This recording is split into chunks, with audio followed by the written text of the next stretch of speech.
Once a year, there's a show like this, the anniversary show, so much on display here tonight. The World Wrestling Champion is in action. You've got the women's belt as well, cage matches, tables, ladders, chairs. Oh my, here we go. It's the anniversary show for World Wrestling. Welcome to your paradise where the little man pays a bigger price. Take another hit, just get it over with. We're a little sick, you see. Can't stay down no more, we gotta make it known. So get back up, you're not alone. And then hit 'em back, leave 'em gripping to the floor. You never had a choice, they're knocking at your door.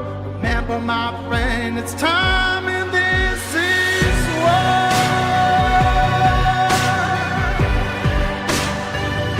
It's time and this is war.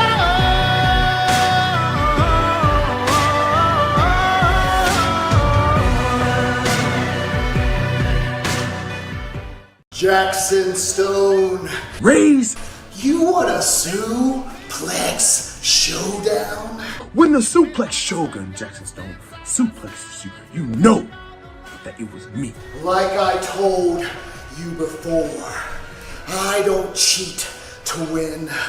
Raze is just willing to do whatever it takes. I'll grab you, right? Hoist you up and parade you all around the ring for all to see. And then I will throw you across said ring only to have you invited me, either on your face, neck, ribs, or spine. I'm gonna only tell you one more time. I win because I'm willing to do whatever, and I mean whatever it takes. The suplex shogun, Jackson Stone, is coming for your head.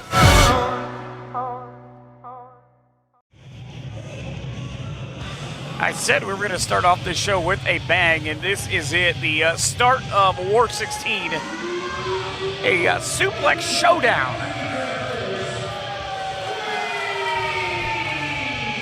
And a guy in Raze, he's got a big task in front of him, Nikon, because it's a big man that's going to be coming out next. Yeah, he's going to put a lot of strength, a lot of power to be able to suplex this man 5 times. That's going to be a tall task for anyone, let alone Raze.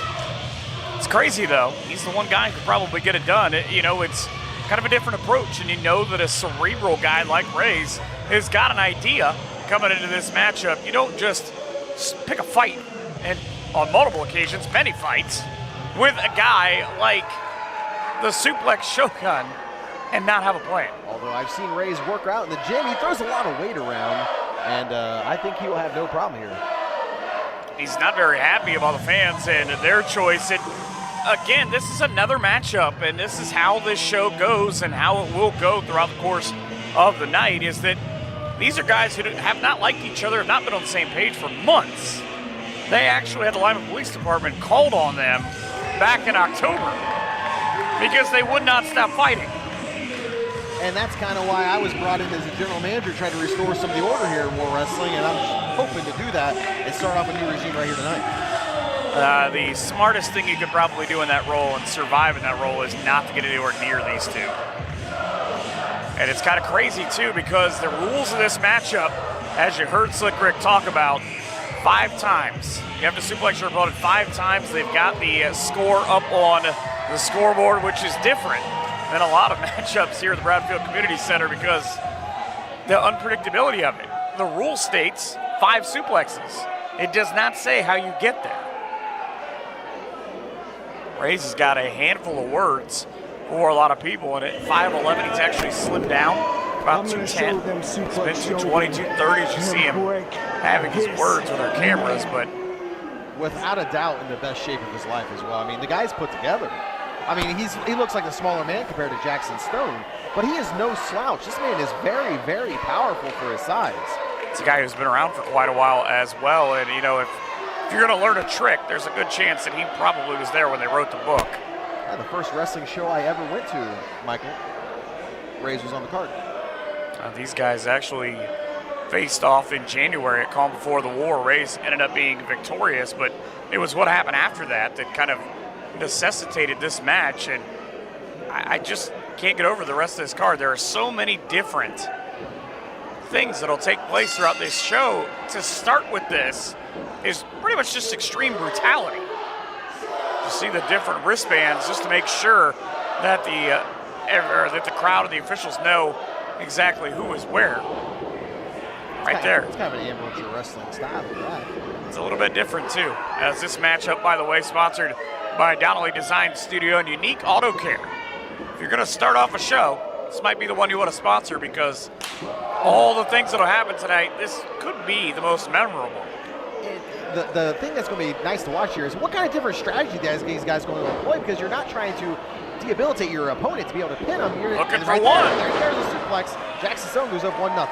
And the crazy thing is, in about a minute, he did it with relative ease.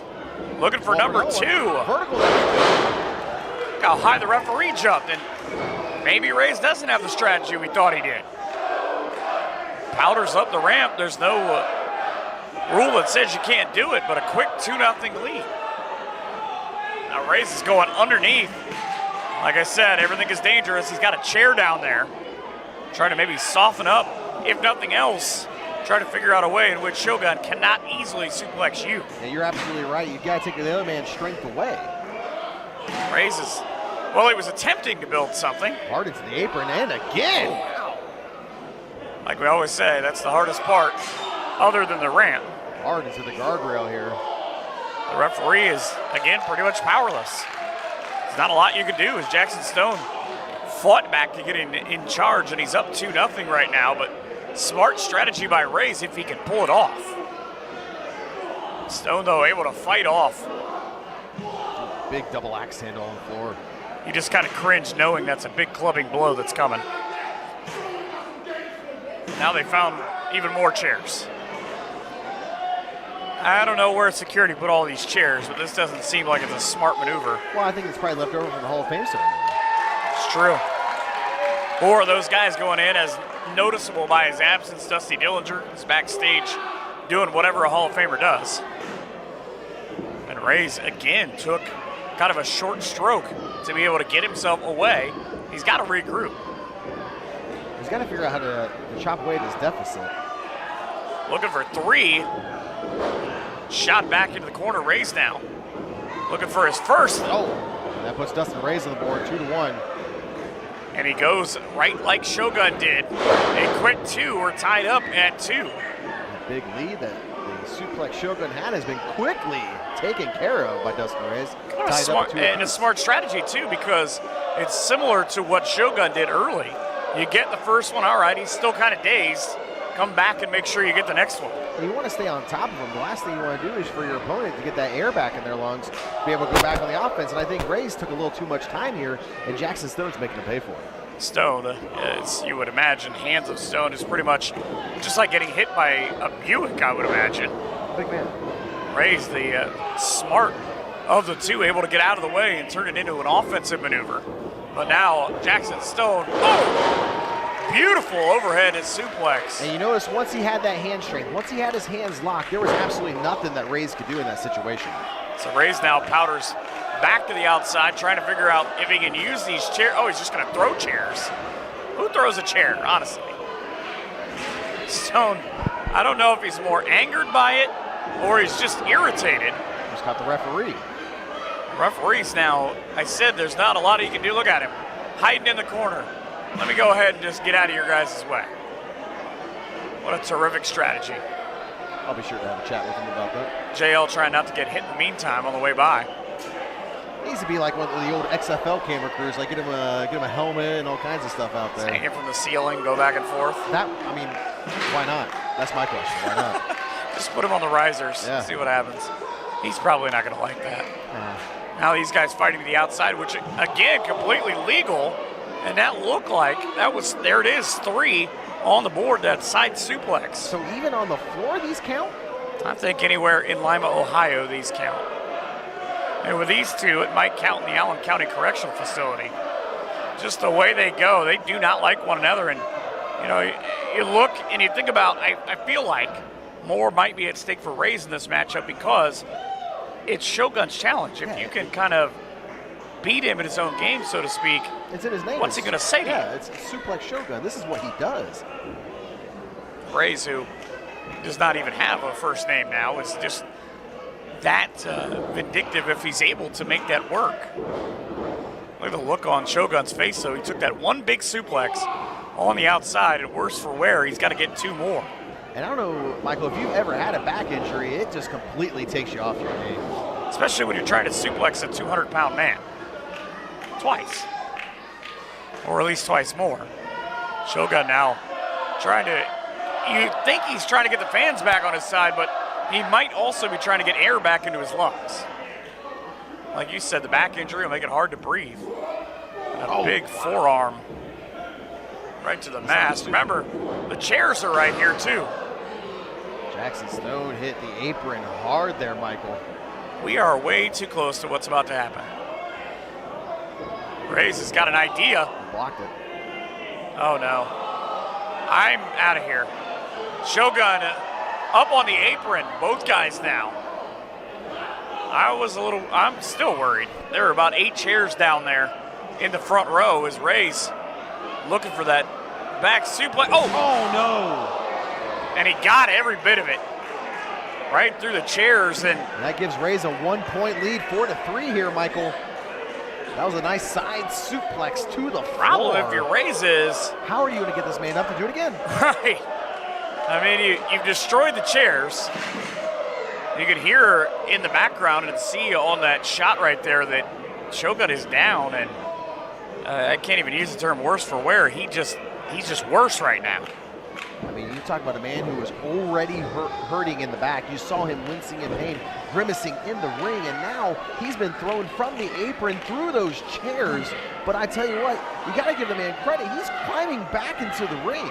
And it, oddly enough, just seems to have angered him. I don't know if it's because of the motivation factor, again, of not losing essentially your match. And he's down by 2, and Reyes only needs 1 more point to win, so you might have to throw a Hail Mary, throw some desperation out there in order to try to attain this victory here tonight. Kind of similar to how he got that over the head belly to belly, but Oh, just kind of out of nowhere. But that's when you're not taking those knife edge chops. Reyes now with a full head of steam, but oh no. Jeez. oh my gosh. I don't even. That's a point for Jackson Stone. I was but he gonna say, might I have- didn't he know might how be that was worse gonna for go. wear on that. Both guys up and over. And that's what I was kind of talking. He had to take a risk, and that was a huge risk right there, but he was able to tie it up. He made it an even contest to where the next suplex wins. It's kind of like sudden death overtime now with Shogun. And, you know, I always find it crazy. People have actually paid to take chops from this guy. I don't think those people are in their right mind. Trying to get that back softened up. Got to imagine, though, that it's kind of a risk-reward thing right now. If you're these two guys, especially the neighborhood that Shogun's in, he's thinking about something big to finish this one off. I don't know if he's thinking maybe, he's thinking Scott Steiner territory up there. Holler if you hear me. That's They what are Shogun's in saying. in the high-risk area of the ring.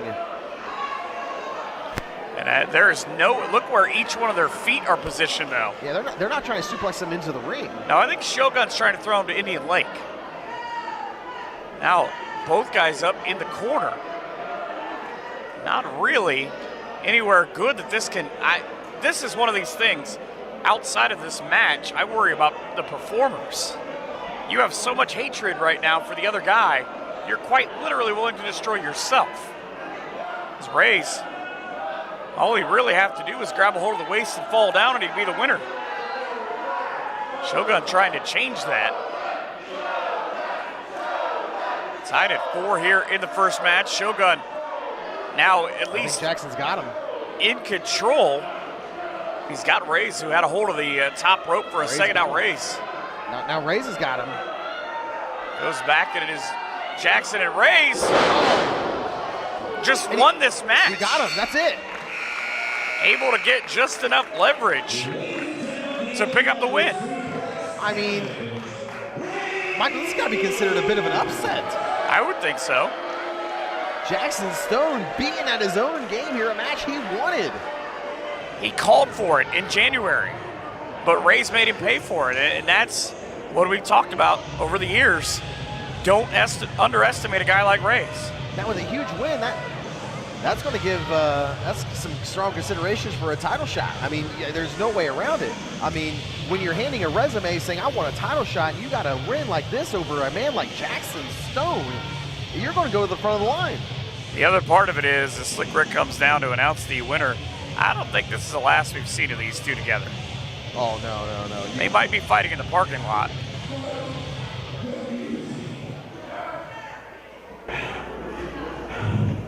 I want you to know what that just means to me.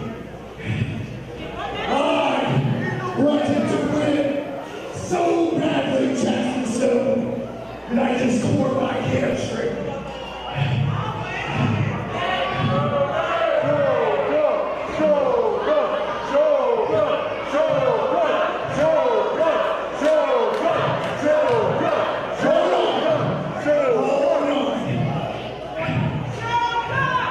The reason why I wanted to win so badly is because you gave me such a damn challenge. He's got a point. More so than what I expected.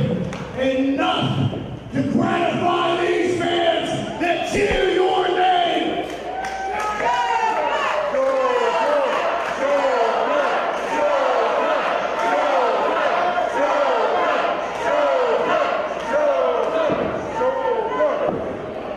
That being said, I respect you. I didn't see that happening. Even Shogun's kind of questioning, should I do this?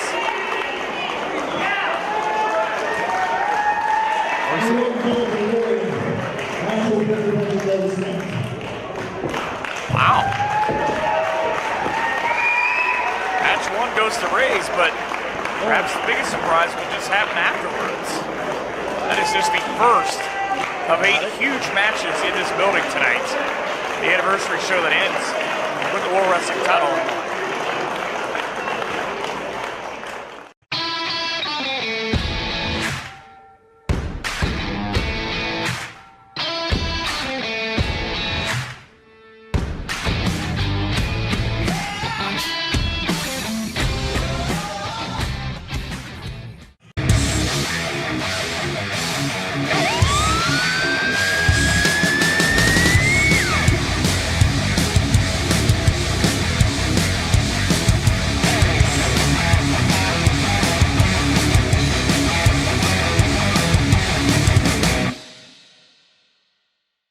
So what was originally scheduled to be a 5-man battle-tested finals matchup brought to you by Healthy Living by Design LLC and Black Lace Hair Salon LLC here in Lima, it's turned into 4. Reason why: Ryan Michaels unable to compete tonight, got injured recently, and that's unfortunate for him because he made a terrific statement the first time that he was here a couple of months ago.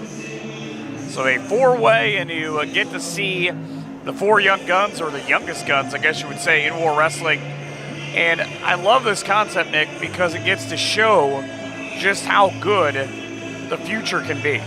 Yeah, you know, when I came in, I saw this battle-tested series, and it's one of the things I quickly fell in love with because it's exposing the fans to some of these new, young, fast, high-rising talents, and we're going to see which one of them wants it the most tonight. First guy you see.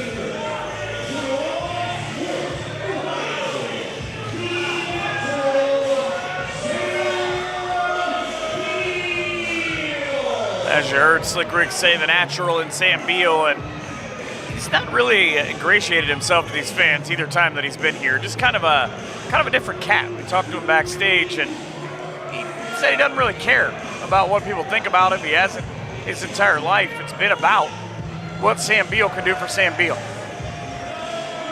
Definitely confident in some of his talents. It's not short on confidence. But I mean, you got an impressive athlete. Definitely an impressive athlete. Had an impressive win to get to this point a couple of months ago. He's had a lot of matches at a lot of different places since that point.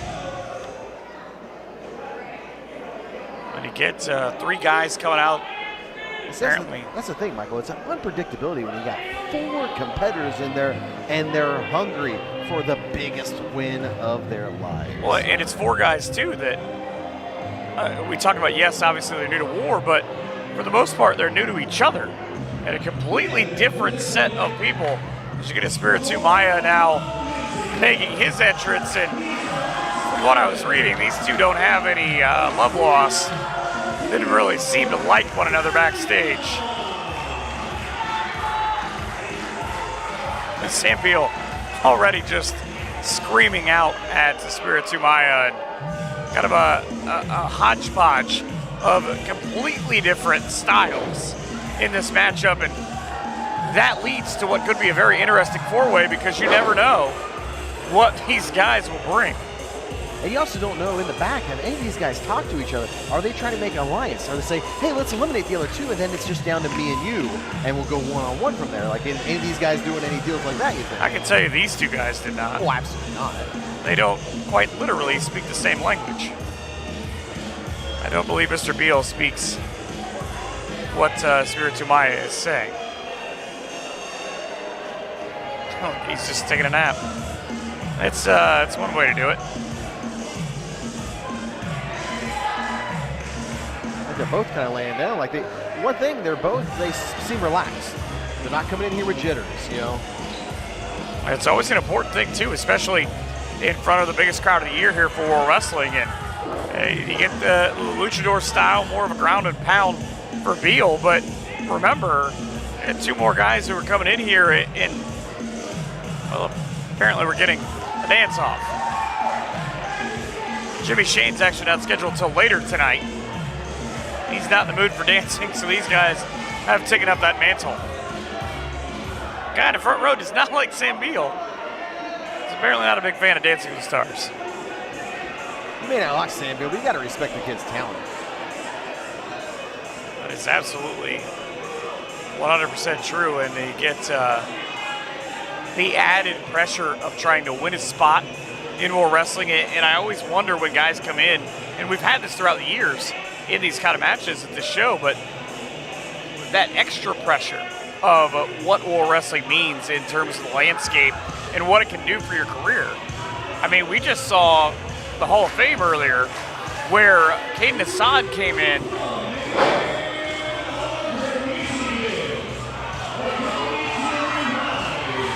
Whoa!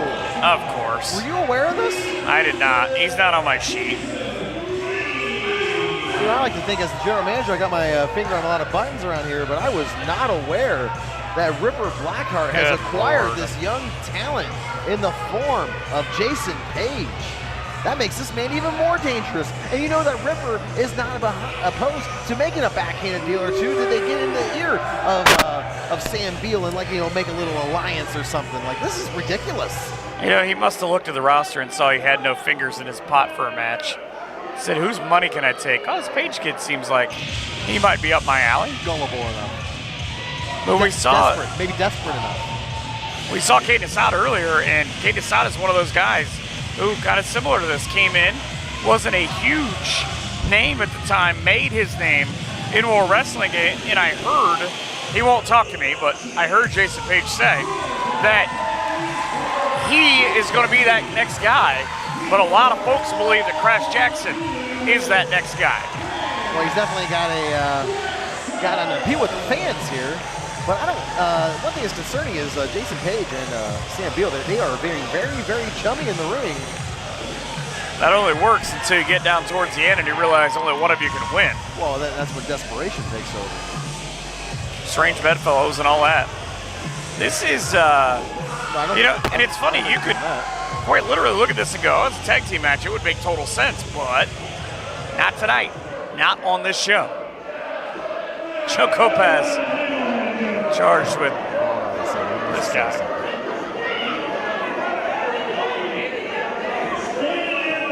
Right now is the future of War Wrestling. Says the guy who can't cut himself shaving.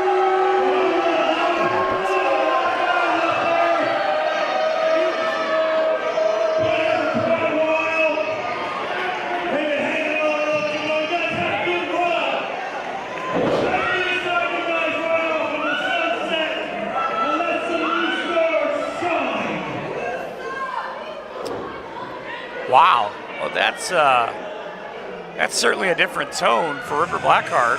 And oh no, I don't think he knew what he's doing. Like most times.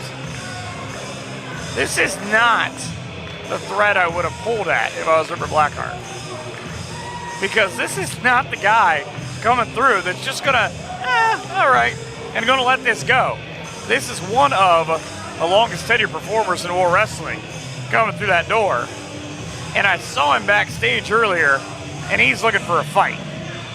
A man that has a long storied history as Ripper Blackheart as well. Yeah, if there's anybody that wants to punch Ripper in the face, it's probably this guy. That And- line's long. You know, he's probably near the front of it. He probably invented the line. The original member of the Five Most Wanted looking to throw Ripper and his crew up and down. Well, looky here, a bunch of young boys thinking they're gonna earn a spot in War Wrestling. These four kids may be the future, but the past and the present is still standing right here.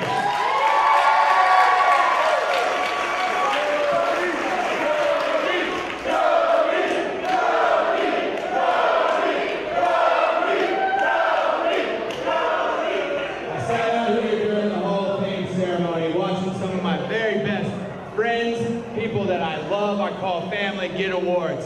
And I was absolutely disgusted to hear some of you chuckleheads giggling and laughing behind me, wishing that it would hurry up and get over.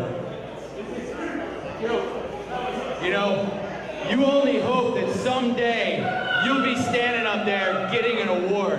Half of you were still at home pissing in your diapers when those guys and girls started wrestling. He's got a lot of information on these guys I wasn't aware of. He reads a lot of books. That's fair. Cody Hawk said he was going to come to Lima, and he said he was going to interject himself in this match, and that's exactly what I'm going to do. So Cody Hawk, wise beyond his years though, one problem. Oh, wait. You think I'm going to climb in there with the four of you? He's about to solve Well, I have a few friends in the back. Friends that never, ever leave their house without their gear. it. That's the first thing they tell you after wrestling school, I believe. The question is, Join me at ringside. who's with Cody?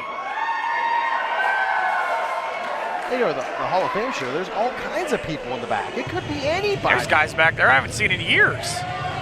They just came to hang out. Oh, my boy. gosh! The Hall of Famer!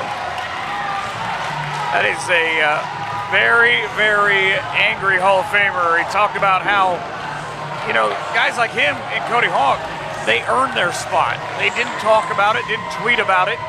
Apollo Star is a former War Wrestling champion, former tag team champion, and legit. Probably one of the baddest dudes in real life this company has ever had. And he's got even more backup.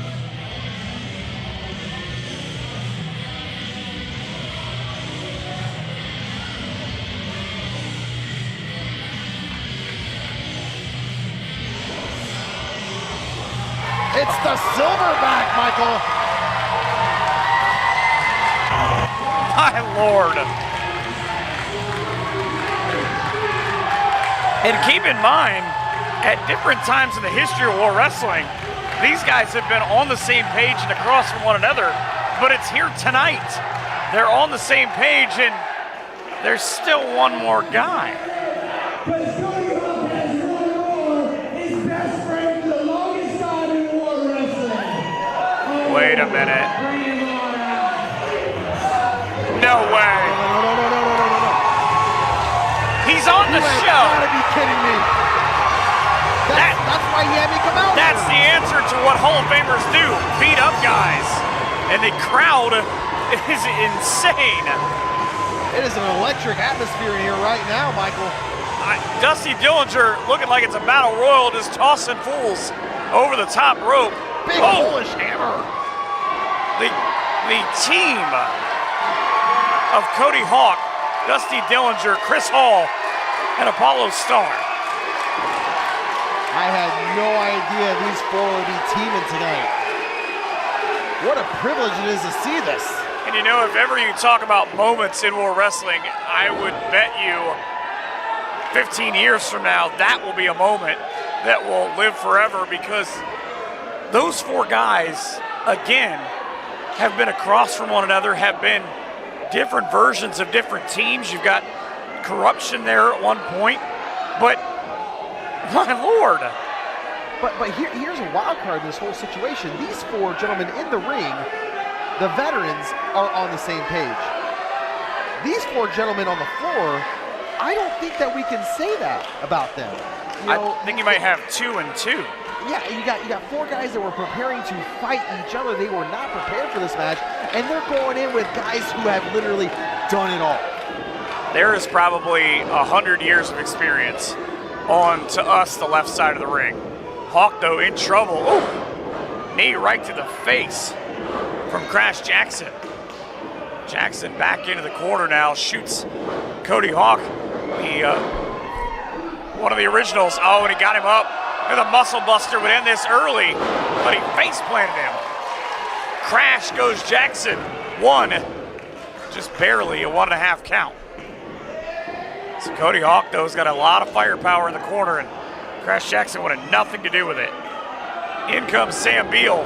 Big clothesline to Apollo Star. Oh, Beal. He's going to probably learn during the course of this matchup, if you're going to win this match, you're probably going to have to stay on top of Apollo Star. Star's not a guy you give a second choice or a second chance to, as he rolls through.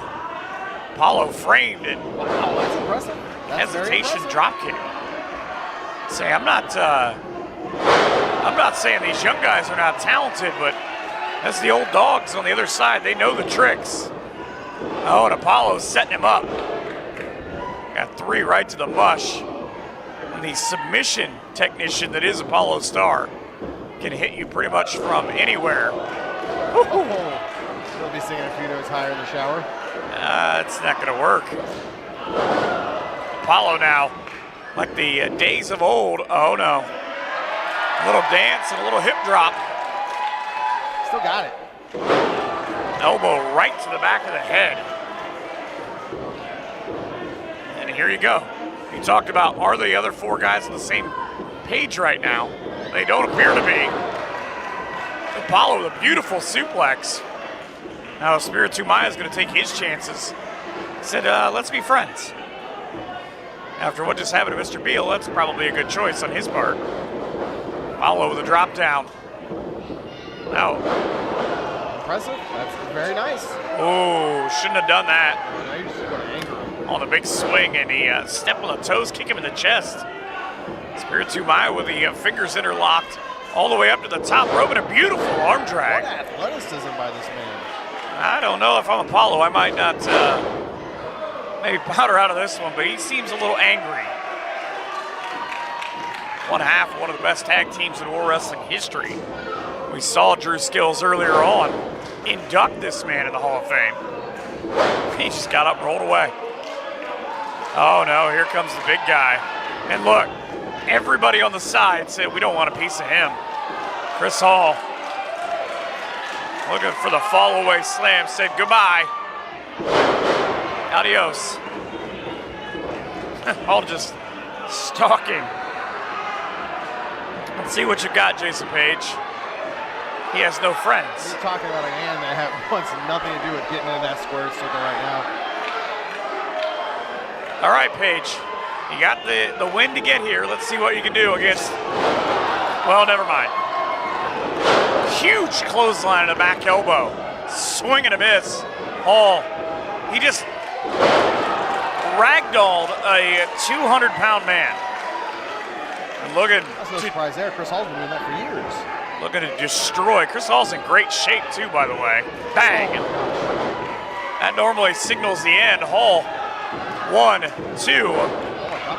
You know, that's impressive from Jason Page. That is very, very, very impressive. It's a very short list of guys who kicked out of it. They don't kick out of this, however. If he was able to get that F5. That's what you gotta do. You gotta take Chris Hall's wheel out. You gotta get him off his feet. Everybody is the same size when you're laying on that mat. Good job by distracting these guys too, but you would think these, see there he goes, there's Sam Beal. Those two, there you go, those two are reading the same book. Paige It's authored by Ruby Blackheart. might want to spend some, yeah, like he could write a book. Paige might want to spend some time away from that other corner though. It's not a smart piece on his part. Ripper would steal Pages like he's the Astros. Oh, and a pie face, not good. Oh, my goodness. Say goodbye to Paige. Just T-boned him. If I'm Paige, How do you like your team? medium rare usually. That's how I like it too. I don't like it being slammed into the mat. Oh, and Paige in the worst part of town took the toe of that boot from Dillinger right to the sternum. Now shot across, not where guys want to be, across from Dusty Dillinger with a full head of steam. Wow. How many teeth flew out of his mouth there? I was thinking this isn't sponsored by a dentist. Oh my gosh. Big right hands from Dillinger as he shoots Paige. I think it was a blind, looked like a blind tag too. I'm sure no one's claiming to get in. Oh no, there's a stampede here in this building. I heard it. In February? And Paige felt it. Dillinger has admired his handiwork, the newly minted War Wrestling Hall of Famer. And his speech, by the way, was 3 minutes long. Nobody's going to believe that. Oh, that's a long way for Dusty to go. Ripper's telling him, no, don't do it. Normally, at this point of the year, it's off a cage. Dillinger, big elbow drop. Well, right that's through the heart. on the money. 1 and 2, and Oh, and the referee's going to lose all control here, Michael. Joe might as well just powder out. All 8 men in there. There's nothing you can do that's going to get restore order. I gotta be honest with you, I don't want to be Joe right now because he's trying to keep order, but nobody's listening. He's begging him to stop. He also is just trying to stay out of the way. The old guys, so to speak, trying to clear out the ring. I think they prefer to be called veterans. I've heard them tell the story both ways. Dillinger now fighting here on the outside with Jason Page. European style uppercut there from Page. It's Cody Hawk one-on-one in this middle of the ring with swing and a miss from Beal, and Hawk. Oh, huge spine buster. Pine on the pine, well executed by Beal. Sherman Tank is smiling somewhere. Straight up and down is Beal. Looking for an overdrive, but Hawk looking for that package pile driver. Oh my gosh. Spiked him right on the head. 1, 2, and 3. They still got it, Michael.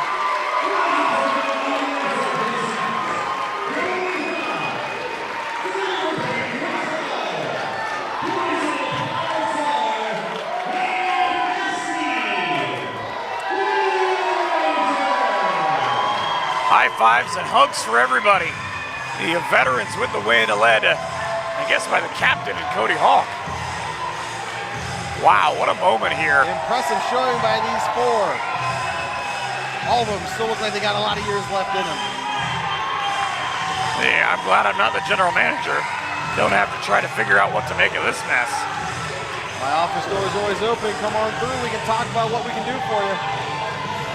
So the old guard with the win here. And again, I talk about this. This is a kind of an unexpected thing, but a massive moment for what World Wrestling has been in the past, and kind of similar to a couple of years ago in the cage match. Supposed to end. It's like 7 years ago. A handful, I don't know. It's a couple of the same guys were involved, but just a huge moment here at the anniversary show.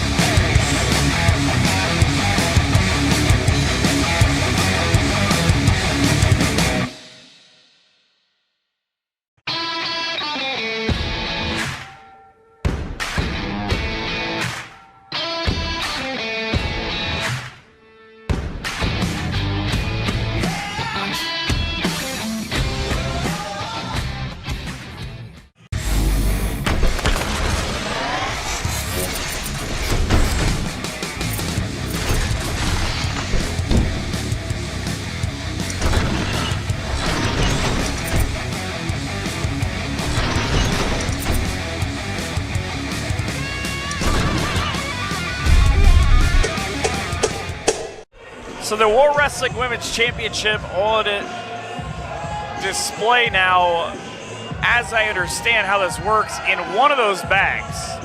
You've also got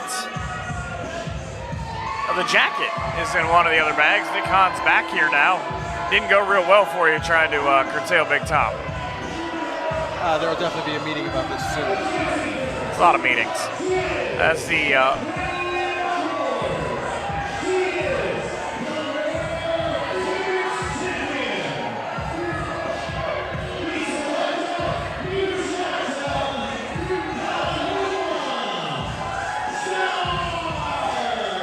you heard Slick Rick say it. The Queen of War, the War Women's Champion, now 2 times, and also quite a battle a year ago. She was in the main event of this show in a cage match. Slipped on a banana, ended up taking on Heather Owens in one of my absolute favorite matches we've ever had. Not just at an anniversary show, but at any show, because those two went to absolute, pardon the pun, but war that night. Paloma says she knows that it's her destiny to leave here tonight still women's champion. A lot of things to say. Some of them I even understand. Not real good with a Google Translator.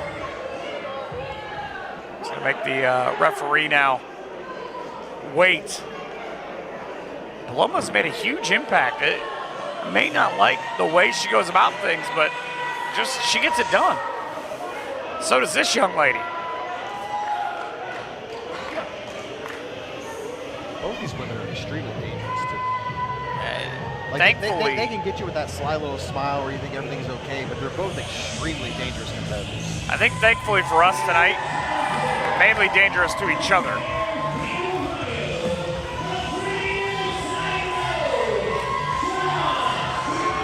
Shauna Reed now with a purpose and the takedown of Paloma Star.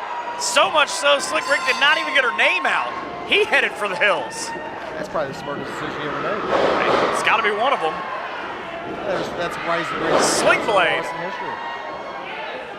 I think they might need a second referee right into the call it a stutter, call it a cutter, a little bit of both. As now realizing, just grab the bag. You need 2 of them. One's got the title, one's got a jacket. The question is, what's in the other 2? That might be just general manager type stuff. You don't need to know. You're not privy to all that information. I might find out. You will here in a little bit. I'll find out at least 2 of them. I can't let you in on all the details. These 2 have had a long and storied rivalry, and Paloma with a fall-away slam. They don't, I can't get this across enough. They do not like one another. There's no respect between the 2 from what I understand. Now, Paloma trying to get one of the bags. She's got one open. What's inside the bag? A year ago it was the box she tried to open. Now, oh no. Oh, Sriracha. Of course it's Sriracha. The Sriracha Muchacha. What else would it be? Look, I love Sriracha as much as the next guy, but she takes it to a whole new level and kicked right out of her hand. And his spear, they take down multiple punches. And Shauna Reed came to play tonight. Fierce offense from Shauna Reed there. Right into face on the mat. Well, now she's going for one of the bags. I'm surprised she didn't go back to the Sriracha. I already realized, well, Did you actually get something in your eyes? I have once. I don't need to do it again. Realizing it, I don't know, she's trying to get rid of the blue bag? Or trying to get to the next bag? She's reaching in for something. And again, what's crazy about it is you don't actually know, unless you were privy to the pre-match stuff, what's actually in that bag, because it's wrapped up inside. And what? Oh no. That's thumbtacks. Oh no. That is thumbtacks. You can't be serious. Who would let this happen? Sometimes I don't make the best decisions. Oh no. Again, the referees are who I feel bad for. Paloma with a full head of steam. Look at Shauna. She's just skipping after her. This girl's What is crazy. wrong with her? A pretty little psycho living up to her moniker right now. And she took the low road. Take the cutoff, it's easier, it's a straight line. But there are thumbtacks spread all across the map. Remember though, a year ago in the main event of the last anniversary show, Paloma Star had the same thing happen. She brought the thumbtacks. There were multiple nail and tack covered weapons. She was in a cage. The red mask she wore wasn't Sriracha either. Now fighting out in front of the fans. There's no rule on this matchup. A lot of leeway, I think, is being taken right now, though, as Shauna with just repeated slaps. She's been violent, especially with Paloma since her return to war. I think it's one of those things where violence is the only thing these two understand. There's a housekeeping match going on right now. Just throwing furniture everywhere. Have you ever seen do this kind of stuff? They're just throwing furniture everywhere. I saw one time with a sink. That's not how you do housekeeping. Isn't a very good housekeeper. That's why I don't get hired. Still, though, keep in mind, the thing not to lose sight of, these two ladies are destroying each other outside the ring. Inside the ring, it's filled with thumbtacks. And that's where Paloma's back inside there. That might be the most dangerous part of this building right now. Glad they're over there, but she dropped that bag and they went everywhere.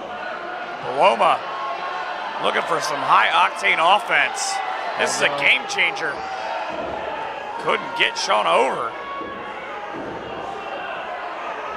It's not going to end well for Paloma. Or Shauna. That's the worst part of it. You inflict the damage, you take the damage. Wow. Just an awful display of carnage right now. I'm going to end up with these thumbtacks pretty much everywhere. Bottom of the boot is Paloma up to the second rope. Just trying to kick Shauna away until she can figure out what to do here. Oh no. I said it earlier on and I say it again. I sometimes worry about the safety of the performers, not necessarily their sanity during these matches. Paloma up to the... She got a power bomber? Oh my gosh!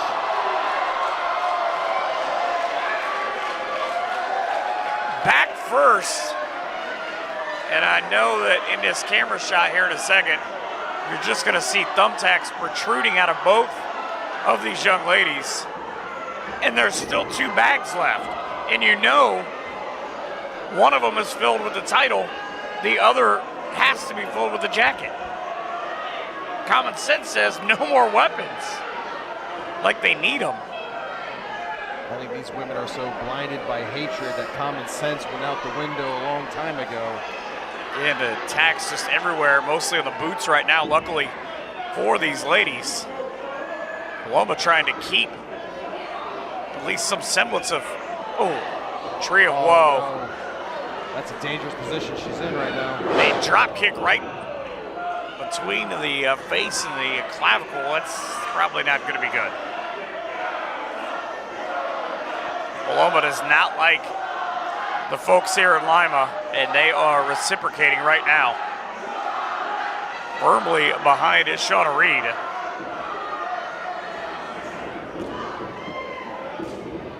Swing and a miss on the quick kick. This Shauna Shauna's crazy. I'm just sorry. She's absolutely, oh my gosh. trying to just kind of figure it out as the clothesline. And again, down go both in the center of the ring.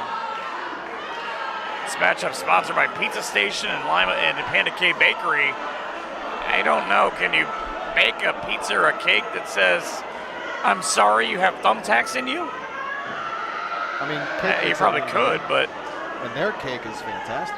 I put a pizza with just little thumbtack emojis on it. Huh. I don't think it'll taste very Maybe good, you can but set them with the mushrooms up. it could be. Oh, this is not wrestling, by the way, right now. This is just these two girls swinging on the other to make sure they don't get up into the corner. Face first goes Shauna Reed. Paloma Star might use her as a stepping stone. Paloma now trying to go around it. This is not a good angle. Both trying to figure out, again, they've used two of the bags. One had sriracha, the other had thumbtacks. Now each one of them with a different idea, trying to pull down the rest of these bags. You know, again, one of them has the title in it, and they've got all four in their hands. And Paloma's got one. Shauna's got the other. Here we go, figure out who's got what. Paloma,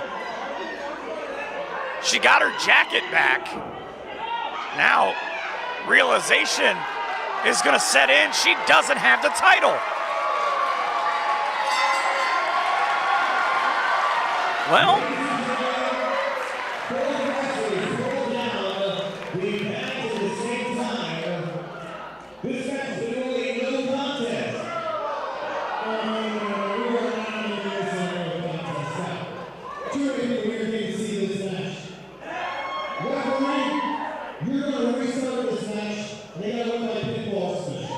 wow. So Nick Khan was here, now he's there, and a big decision. I would imagine that belt is going to be hard to wrestle out of the hands of either young lady, but Paloma Star now got her jacket back. At what cost? She does not get the title. Both came down the same way. Last night, fighting for a mentor, but tonight, fighting for a title is Shauna Reed. And why the hell is Cody Jones here? Oh, come on! That's your champion. Not like this. 1, 2, oh! Take that, Cody. Tried to outsmart everybody.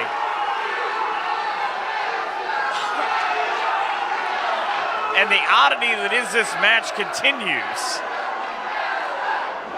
Get after Nick Khan restarted it.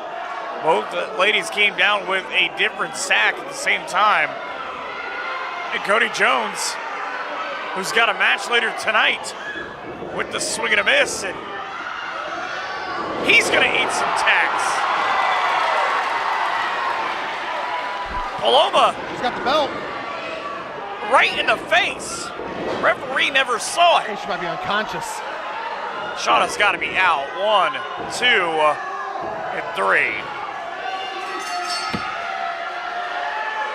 Still the War Wrestling Women's Champion, Paloma Star.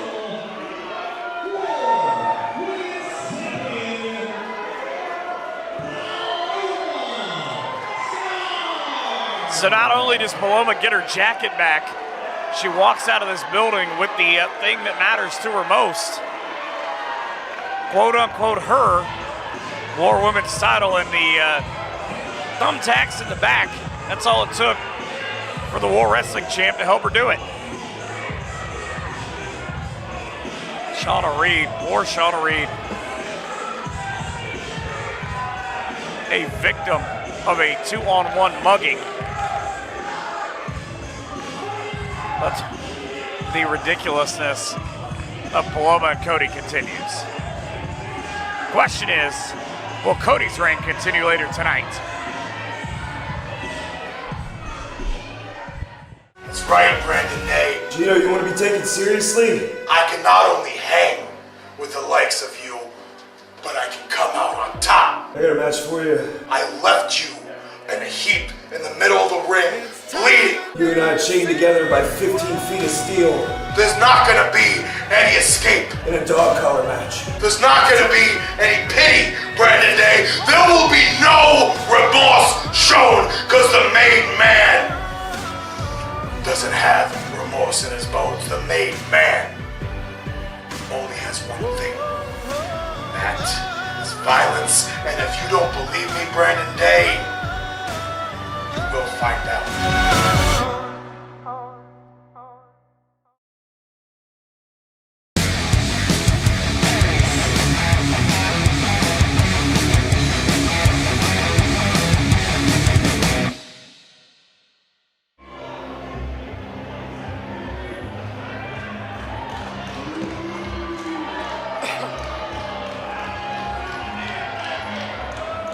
Everything to this point has been finesse compared to the violence that is coming. This is a very, very dangerous match. Two very, very dangerous men in the ring, and one very devious man will be standing outside of it as well. So Gino DiCapo in a dog collar match. It's only happened a handful of times that anybody can remember. When I was talking to him backstage, there's been a lot of strap matches, but none that have reached the level of a dog collar match.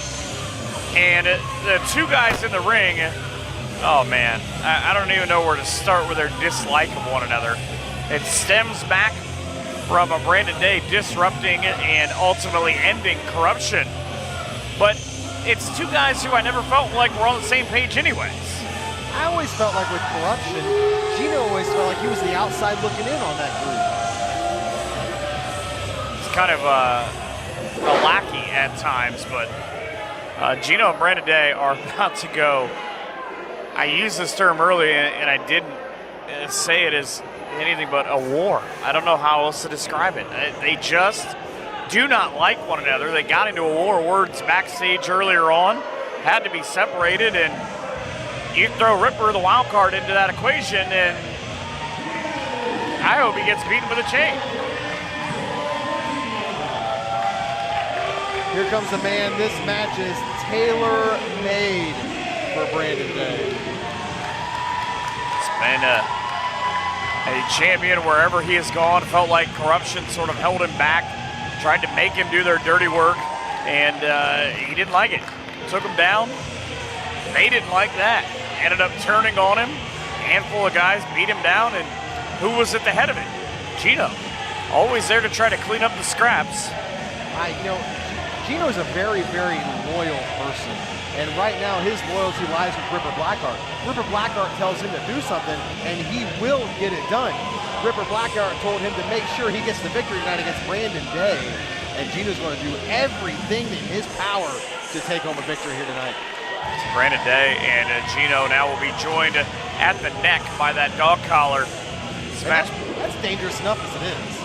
Brought to you by Deck Factory here in Lima and Dave's Reliable Motor Sales and Service. Dave might need a car outside to take one of these guys to the hospital after this game. I was going to say, is someone just call an ambulance and just have them on standby? I would hope so. Referee Jay Cortez has an important job making sure those things are fastened properly so both competitors are adhering to the rules here of this match. I would imagine that Jay Cortez has a bone to pick with whoever assigns these matches. This is not what you want to be a part of if you're an official. I feel like you're calling me out. You know that's me. I'm just stating a fact. Gino, listen, I don't force these guys to do this. They came to me and said they wanted this. Well, you talk about Gino's loyalty. It's kind of the reason why he spent a couple years upstate. He said he did some things for a guy. He wasn't allowed to tell me the whole thing. The court records. Questions these guys. I try to learn. Court records, he said, have been sealed. That's fair. There was Ripper Blackheart has fingers in that too. This guy has answer was a guy and a thing. I didn't press. I didn't want to spend too much more time around Gino or Ripper. But Brandon Day, such an interesting transformation over the last year with his relationship with these fans. And right now, enjoying that chain being around Brandon Day's neck is Gino DiCapo. Oh, bet he's not now. I mean, honestly, that was probably one of the dumbest things Gino's ever done in his life. Outside of Ripper. I mean, I understand Ripper's not a favorable person, but he does deliver on a lot of things. Oh my God! He does deliver a lot of things to his guys. He really, really does. Didn't deliver much to Brandon Day except for heartbreak. Taedo in control in the corner, and you can see on the corner as well. Ripper's got his own chain because he brought another one with him. I can only imagine what he's thinking. Gino in control now, and rarely does he leave the ground. He's got a full-handed chain. Choking him with that collar. Using the leverage. Pulling him up off the ground. And Tay now trying to fire back. Piston-like right hands. Wow. See, I don't know. I try not to get punched in the face, but I imagine that Brandon Day is pretty high on the list as he goes with a super Frankensteiner now from the top. Gino landed awkwardly and hard on the mat, and he is in a world of pain right now. And again, keep in mind, there's not a lot of room for him to roll because of how he's secured around the neck. And just being wasted away upon with that chain is not a good way. Oh. And just pulled him right into the apron. You gotta really hate a dude to say, I'm willing to chain myself to you by the neck. You just really have to dislike another human being. That's what these guys have got going on right now. Yeah, we're definitely at the point with these two gentlemen. This is just about half of what we've got to come in this show, but the level of violence in this building tonight with people who do not like one another is just astonishing. Like, you got a match here, it's not about titles. Wait, who's the guy getting in Brandon Day's face? That's a large dude. Oh, wait, what the hell? What? There's no rules in this match, but what is going on? What just happened? That's not part of the show. Well, I don't know who that guy is. Security just dragged him out. Wait. Forget, that'll be one up be in your office. Your office is going to be full next week. After shows like this, it's all kinds of paperwork and... Guy in the front row already wants to know why you're not doing anything. What do you want me to do about it right now? The authorities will be called, he's going to be hauled out of here. Go up there and talk to these two. Try to talk some sense into him, Nick. Good luck with that. I don't talk sense, I only talk dollars, McCormick. You're not talking anything to either one of those guys anytime soon. I'm needed here. Except for hospital bills. I'll cover it. Gino. Fluorescence pension's very good. Back into the ring. Tom Williams fines should pay for a lot of things here and more. I tell you what, he's definitely bought a new story onto my house. Oh, right to the back. Gino now. Whoever that man was now has Gino in firm control. I'm a little like. Well, you didn't security team as well. You didn't think Gino and Ripper come in here empty-handed. There's no way they weren't coming in here by themselves. And Gino always said about insurance policies. Since that point, definitely was. That wasn't Geico or State Farm. He didn't look like that little green guy. He was very huge. Gino now in charge, up on the shoulder, depositing Brandon Day in the Tree of Woe, but there's not a lot of places he can go. Asking Ripper for the other chain. I knew that was going to come into play. Just at what point? Now, Gino trying to use it, and again, the structure of this match, this is perfectly legal. And see, that's the thing, you know, the dog collar aspect of this match is dangerous enough, but in this match there are no disqualifications, so literally anything else is in play as well. Or anyone else. As we've already seen that, security's still trying to get that huge gentleman out of the ring. I think I got an update. I think he's out of here. I hope so. The LPD deal with him. I want to call that man the Sheriff's Department. Brandon Day trying to get back up to his feet. Very well traveled and has had a lot of fights with a lot of different styles. Oh my God, I think Brandon Day is busted wide open, McCormick. It's not going to get any better for him as he continues to be beaten down in the center of the ring. And he is split wide across the face. There's definitely probably a shot from the chain from Gino that definitely did that. And you wonder at what point does this match have to come to an end just to save one of the two or both of the performers. Now Day shot off of the ropes, not anywhere to go except for down. Big, hard scoop slam. from Gino DiCapo. You think that might be it. Hook of the leg, 1 and 2.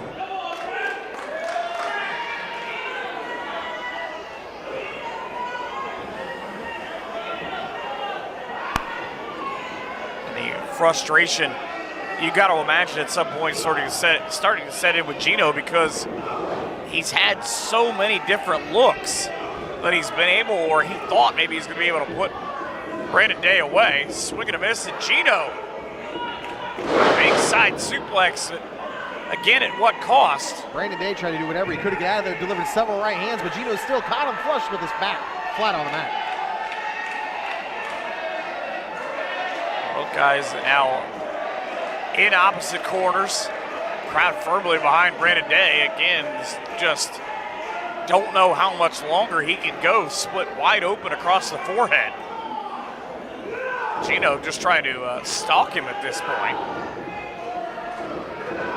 Kicked him right up in the face a couple of times. And Gino has a right hand for his cause.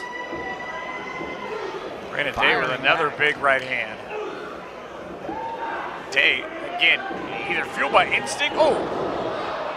Gino took the low road and he got senton as well. Two quick moves. Classic offense from Gino DiCapo, even a match with his danger. Oh, and he used the chain there on the senton. Still able to go back to the moves that he knows so well and has perfected. 1, 2, and just the two. I thought he was going to have him there with that chain across the back. Definitely did a lot of damage to Brandon Day. Which is, you know, kind of, you look at Brandon Day's nickname, Unchained. He's going to hope that he's able to survive this matchup right now. Gino, he's not been around long in terms of the years that Brandon has spent. I think he's biting him. At first, it looked like he was biting him on the top of the head. But Brandon's, well, 3, 4, 5 times in terms of experience. But Gino is having a heck of a time right now. Just with what he's able to do in this matchup. Oh, no! Hello. Oh, right upside the head. There's the experience I was talking about, too. Just the quick yank of the chain. Gino is writhing in pain. He is hurt. And you wonder how much is Ripper worried right now? He ditched the jacket. He's now untucked his shirt. He's probably worried about what he's going to have at the pay window. Brandon Day just a bloody mess right now. But look at the look on his face. If that is not pure hatred, I don't know what is. Short on the chain and a massive set of right hands. And Gino's busted open now too. Gino's busted wide open. Both guys down, and Brandon Day, the short on the chain to keep Gino close. Ripper's losing his mind on the outside. If you notice, he's punching him right on that cut. Oh, and he spiked him. Spikes. Oh no! Right into the center of the forehead. A bloody mess on both sides. Brandon Day just screaming at Gino to get up. This might be all. He's got, wait a minute. Oh, he's going for a neck breaker. Oh! Oh my gosh. If you know an EMT, please call them right now.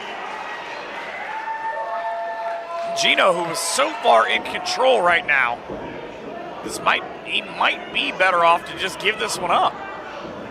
Think of the long term. I know, but that man is not a quitter. He's a lot of things, but that's not one of them. Short arm clothesline, and he took his head off. That's got to be it. Hook in the leg, 1 and 2 and 3. Wait a minute. You know, this takes some courage from this man. A year ago, he tried to fight Matt Taylor in a cage. Oh, no. Now he's going to try to fight Brandon Day. And Gino, back up to his feet somehow. And Splash City for Ripper. Wait a minute. Say goodnight. Brandon Day.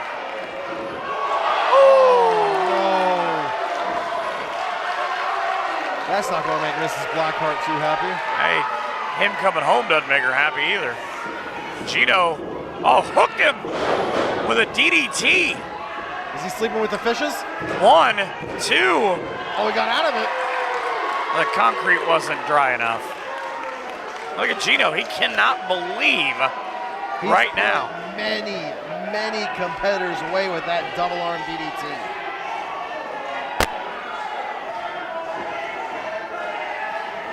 And he's got another thought on it.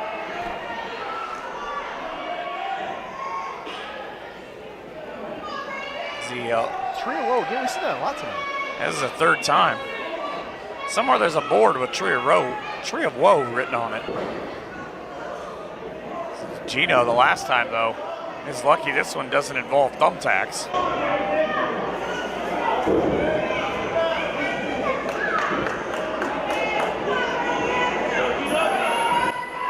Gino's got, I would say, a handful of people maybe here behind him, but nothing going on in terms of movement for Brandon Day.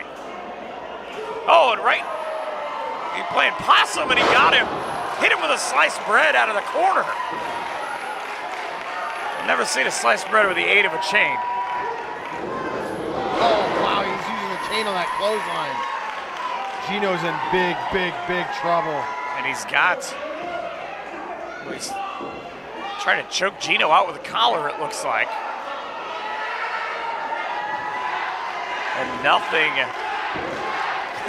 Fans are yelling for Gino to tap. Again, at some point you have to think of your livelihood. He's going to try to choke Gino out. He might not be able to tap. He might have to just pass out. It's got to be it for Gino, and it is.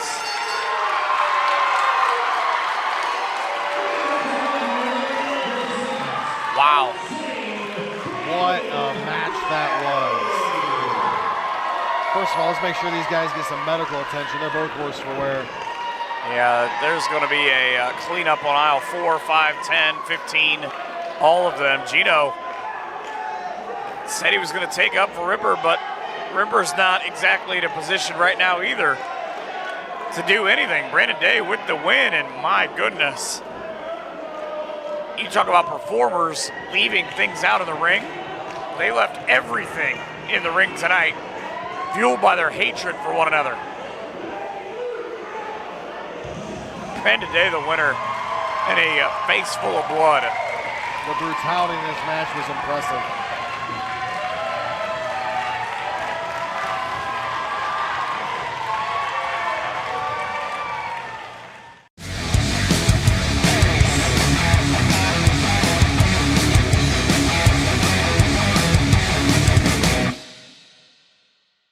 Respect. Yeah, you're right. I am the War Wrestling Respect Champion. Do you know what's not respectful? Taking a champion, a fighter, a person who's been fighting since he got this title, and sticking him in a match with some dude who hasn't been here for years and making him wrestle him when he's not prepared. That's not respectful, is it? Is it? No, it's not. Fine. It's okay, because I'm still the War Respect Champion. This beautiful belt is still draped over this dangerous shoulder. And at the next show, at the anniversary show, at the end of it, when it's all said and done, and I stand atop a ladder, no matter who is my opponent, and I raise it high, I will lead the Respect Champion. For a year, a full year, Aaron Williams has been the War Wrestling Respect Champion. He won it in this building. He destroyed poor Storm Grayson in a TLC match. We haven't seen him since. Bounced him off a table and into the front row. And since about 6 months ago, it has been a different Aaron Williams. He's been embroiled in a best of 5.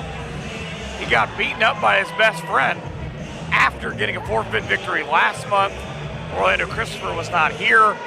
He's got an open challenge tonight. He said, I'm done with Orlando Christopher. I don't care. He can go do whatever. That belt hanging up is all he cares about. The question, though, is whose name is on the contract? Somebody answered the challenge for tonight. I mean, and I'm not going to say I don't know who it is, because I do, but I didn't want to spoil the surprise for the fans. So. Let Aaron tell you the story. I told everybody last month is, in spite of the fact that apparently nobody wants to be the Respect champion as bad as I do, I would show up here at the War Wrestling Anniversary Show and I would compete in a ladder match.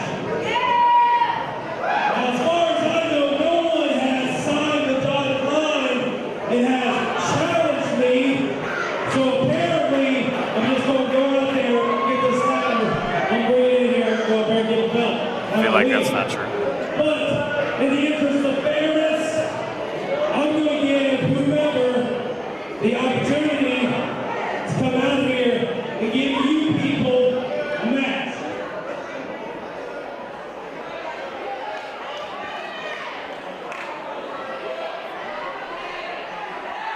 So who signed the contract is the question that everybody in the building not named Nick Khan wants to know. Wait a minute. He's not, he can't be here. It can't, this music can only mean one good, wow.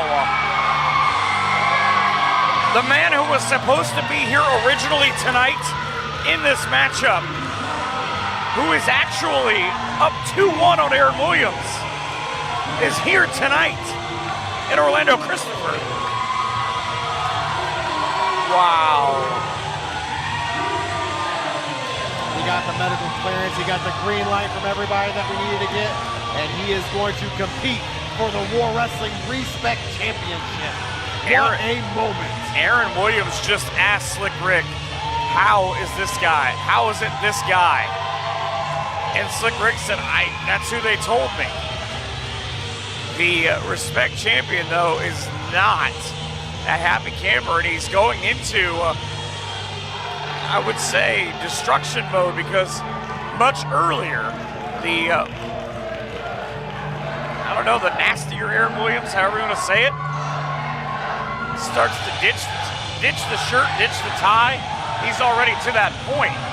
It's got to be super frustrating to have it be Orlando Christopher on the other side of the ring.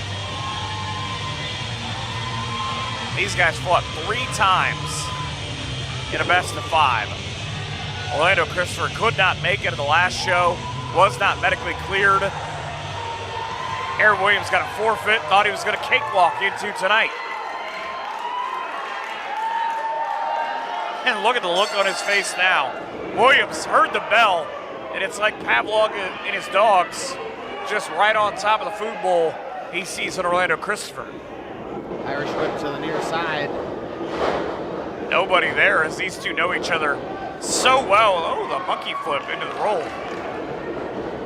And the squaring off early on. This, the belt hanging up there, it's bigger than just the Respect title. That's very true. And you also got 2 guys in here, you know, if we're just talking from the wrestling standpoint here, you got 2 guys that have already wrestled 3 times. What are you going to do in this match to show these guys something that they haven't seen from you? Also, you got to be able to pull that ladder and climb all the way up to the top of the building and pull that title down. Remember, though, a year ago in this building at this venue for this show, Orlando Christopher was in a match that went all across the building with Cody Jones. They beat the hell out of one another. Did they jump from the balcony down? Yeah, they did. I mean, and each one of them went splat off the wall, but Williams won a TLC match that night to win the belt. And it's just crazy to think a year later now, these two squaring off, it started about the belt and about respect and a handshake. It's now deteriorated into the point of Williams just incensed with Orlando Christopher's presence. Williams now with a full head of steam into the corner. Oh, and he caught him. Tried to dump him outside last time they met. Christopher able to get the better of it this time around. Beautiful German release suplex. Now Christopher tried to take control and side slam it I've said this throughout the course of this show, but this might be the most personal rivalry of the group. And it's also an emotional match too for Orlando Christopher. You know, making his return here tonight. It's gotta be a lot of feelings he's going through his body right now. Right now, what he's trying to make Aaron Williams feel is that ladder going through his body. He's got a short ladder, a medium ladder. As Williams full head of steam on the baseball slide.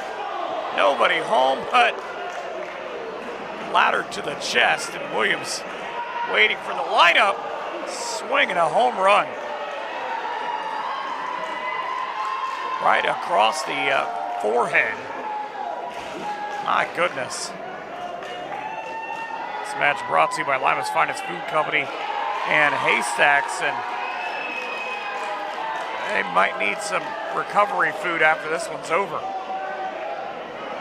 I don't know if they're going to be open after this show's over, but hospital food also might be an option. That's where we're at. It's pretty solid food, man. It is, but I just worry. Oh my gosh. I worry about what these two guys are willing to do to one another. Not what they will do, but what they are actually physically willing to do to the other guy. Christopher with that long ladder. He can obviously reach it from the center, but has he incapacitated Williams enough to be able to do it? Williams now at least back into the ring and straight right. He broke his wrist. I don't know that I've seen a guy be hit that hard in the face. Williams now up to the middle. He takes one to the gut. Straight right for him. I guess, hey, here you go. See how this tastes. Just the early test up on the ladder for both guys. Williams. Wow, what an innovative suplex there from Aaron Williams. We talk about all the time. You said it a couple of matches ago. What can you bring to a match where a guy has seen everything you do? And they're turning everything out here, they're turning into a weapon. It's out. Goes Orlando Christopher, and down comes Williams. Big right hand. Right into the right face. on the bush. And there is another huge ladder out there. That wasn't as much of a chop as it was a palm strike. Right to the center, trying to cave in the chest of Aaron Williams. Williams, who just here at his time in war, has gone through a pretty big metamorphosis. Great.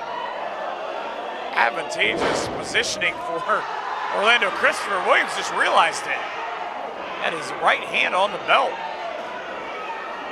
For both guys, I mean, it's not like the War Respect title is new to Christopher. He's already held that belt before. Said he would like to do it again, would like for it to mean something. Williams, powerbomb. Wow. That caught him square, Michael. I believe in most places that's an assault. My goodness. When you put your name on the line for a match like this, I mean, oh my gosh. Williams now has ditched the tie. And again, this isn't the Aaron Williams that has come to entertain you or has come to show you flashy moves. This attire means Aaron Williams is here to fight. Well, we've seen it, recently, and just the attitude change between, Kind of like clockwork, he had to decide. Big neck breaker, but he had to decide between more violence and climbing the ladder. Now he thinks maybe he's done enough damage, or he's just going to get rid of the ladder altogether.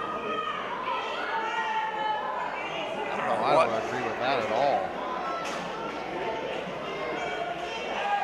Once upon a time, under a mask, did a lot of damage here in War, but I think he's done with the ladder for now. He's going to need to bring it back into play here real soon if he wants to be victorious here. Otherwise, it's going to end up at about the 8th row. Looking for a suplex on top of the ladder. Can't get Christopher up. He blocked it. Tell you what, though, you think about the Hall of Fame earlier on, Dusty Dillinger as a part of this show, and Williams Another straight right. This is the kind of match he would flourish in during these shows. Oh my gosh. That caught him right on the temple. There's not a fancy way for me to tell you. He just tried to kick his head off. But this is the kind of match Dusty would flourish in because he was always willing to take that risk. At what point do you stop being willing to take a risk in this matchup? Christopher down in the center of the ring. Williams is going hunting for more weapons. He's looking for more ladders.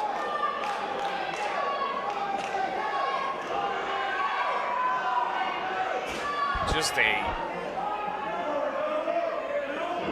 ridiculous set of offense and brutal offense at that from Aaron Williams. Nothing fancy about that whatsoever from a man who has some pretty innovative maneuvers in his arsenal. There's a straight kick right to the face. One point had a moniker that included him being noted as an assassin. That's what he's doing right now. Now he's come up with that shorter painter's ladder. Somebody's house is not going to be getting painted this weekend. It's probably like Will Smith and Bad Boys. He's going to destroy that like Dan Marino's poor car. Williams arguing with the fans in the front row. That's something. Can you fact check that? I don't know. How do I Google that? Just do investigative journalism. You'll be fine. It's on Twitter or TikTok or something? I'm going to need that on my desk by the end of the week. Right.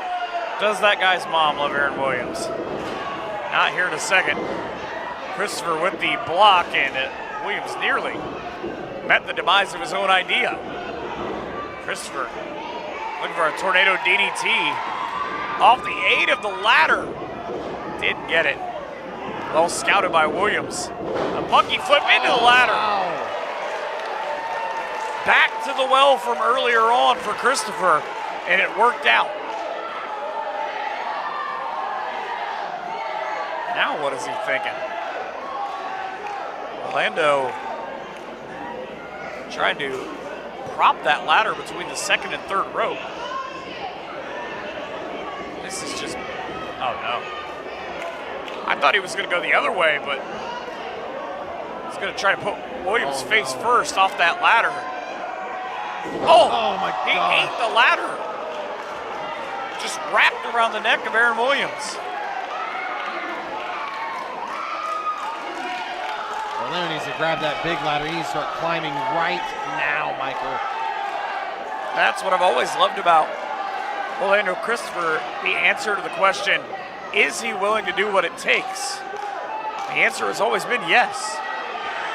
And a suplex of the ladder. There's not a way that that doesn't hurt. My goodness. Aaron Williams just writhing in pain, laying on the mat. Wishing he was probably anywhere else other than right here in Lima. To be fair, he said that last month that he would rather be anywhere than Lima. It's Williams now with a kick to the face as Christopher made a mistake in the clothesline, and out go both men. This is, it's kind of different, but it's not the worst position to be that you could sort of take a second to maybe regather yourself. Both guys down, you see the shot. Williams the first up to his feet, and I would get nervous if I'm people in the front row. That has kind of been the MO of the whole show. Williams and Christopher have both been around and here more for quite some time, but they're heading now towards Slick Rick's table. He might have broke his nose when he just ran him face first hard into that ring post. There's nobody that saved that chair that they were sitting in. Oh, right with the right hand. Orlando Christopher has Aaron Williams head first right into the ring post. And that's how quickly in these type of matches that are so dangerous like this, weapons involved, all kinds of stuff, how quickly the tide can turn in this match. Orlando Christopher looked like he was in trouble numerous amounts of times in this match, and now he's back in control. You go back and you think about what he did earlier on with the ladder, the suplex is up top. This will surely destroy. Oh my God! The hesitation drop kick through the chair. Orlando Christopher never ceases to amaze, especially in big matches. I just got to ask you, Michael, in a match like this, you might emerge victorious, but you're going to shave 3, 4, 5, 6, 10 years off your career because of the damage you've taken here. But at the end of the day, you could say you won this match, and there would be nothing to the other guy that would irritate them more than being the guy on the losing end of this match, especially as prideful as these two guys are. Aaron Williams, nothing fancy there, a thumb right to the eyes. And remember, a couple of matches ago, Williams actually feigned an injury to his leg and ended up getting a roll-up victory. He can't do that here tonight, so it doesn't necessarily behoove him, but... Oh, suplex onto the ramp. That unforgiving ramp that the wrestlers walk down to get to the squared circle. Ow. I guess you could have summed it up any better than that. Hey, there are things where I don't even know what to say with the level of violence these guys are capable of, but now the medium ladder exposed on the other side. No.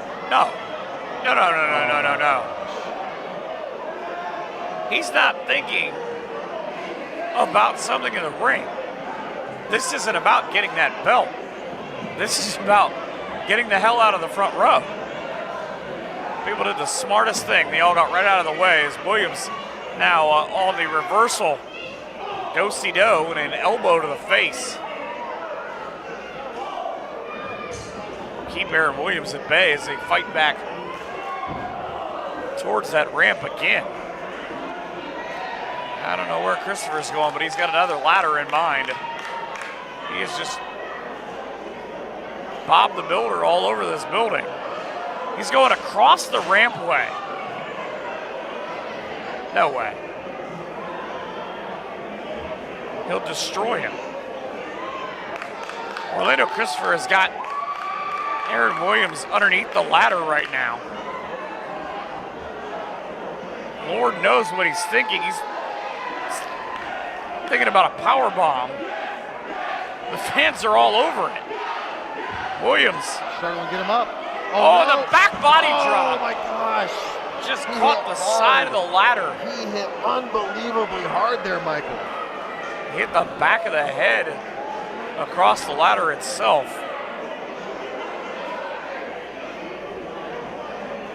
Somewhere somebody starts to chant about one of these guys being sick. As Williams, does his bad luck continue? He just went under that ladder that's set up across the entranceway. Joe Kopaz, he's just out there to make sure someone's okay right now, I guess.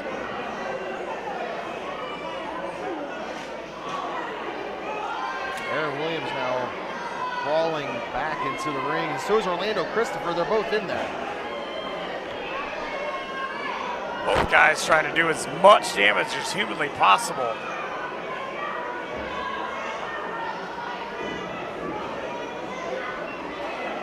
Just teetering back and forth with that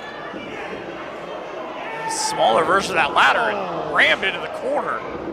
That probably drove all of the air out of his lungs.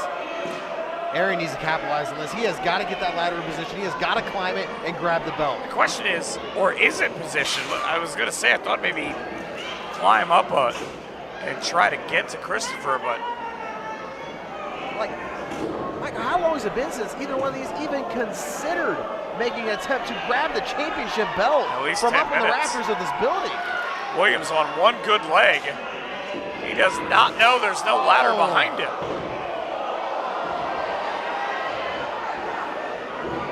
Now Williams hung in everybody's favorite move, the Tree of Woe.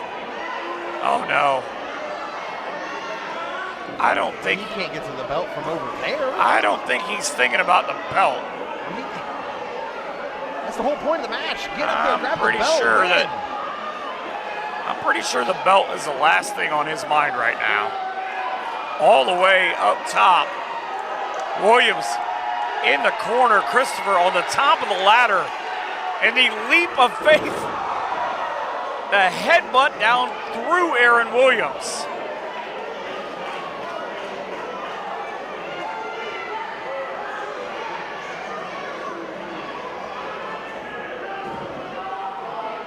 I don't know if either man would be even have anything left in the tank. Is it possible to climb the ladder and grab this belt? Wow. This match has no time limit, so we're going to have to wait until someone gets up there and grabs it.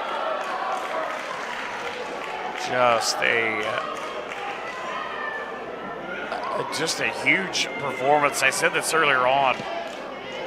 When we saw Orlando Christopher come out, these are two guys that have said, if you're going to beat me, you're going to have to damn near kill me. I mean, it's getting to that point, man. I'm legit concerned for each one of these guys, just not only in the ring, just their livelihood in general, Michael. I mean, this is ridiculous. Williams rammed into the front row.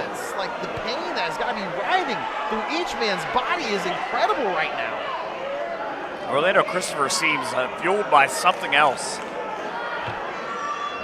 Maybe the desire to put away Aaron Williams. He's not even thinking about the ladder in the entranceway anymore. Joe Kopas is in the crowd. Williams now reminiscent of, oh no, he took the ladder with him. I'm starting to think, Michael, this was not probably my best decision. Yeah, you probably shouldn't have sanctioned this match. And back to the entrance to the crowd. This is last year again. You want to know how this feels? Go in the back and ask Cody Jones. Security is trying to, I would guess at this point, protect the fans. They've been a busy group tonight. Nowhere good that this can go as they continue to fight up the ramp.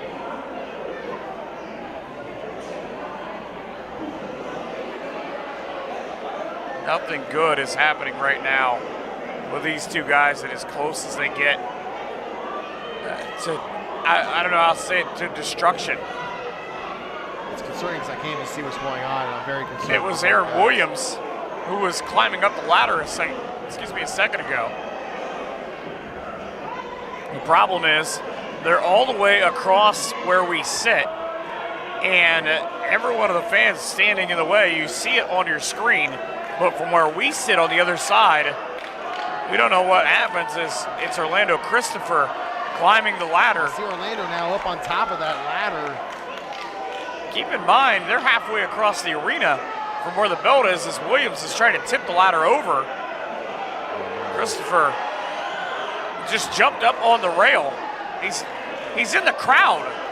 No, he's not going to do it again. Christopher. Come on, Orlando, think about your future. He just, on the dive, took out Aaron Williams in the security.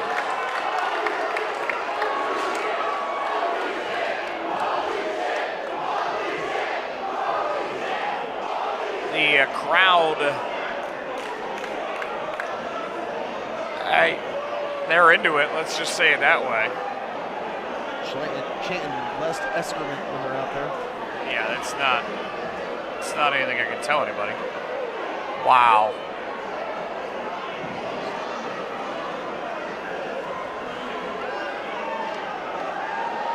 Just imagining what's going to be left of either one of these guys.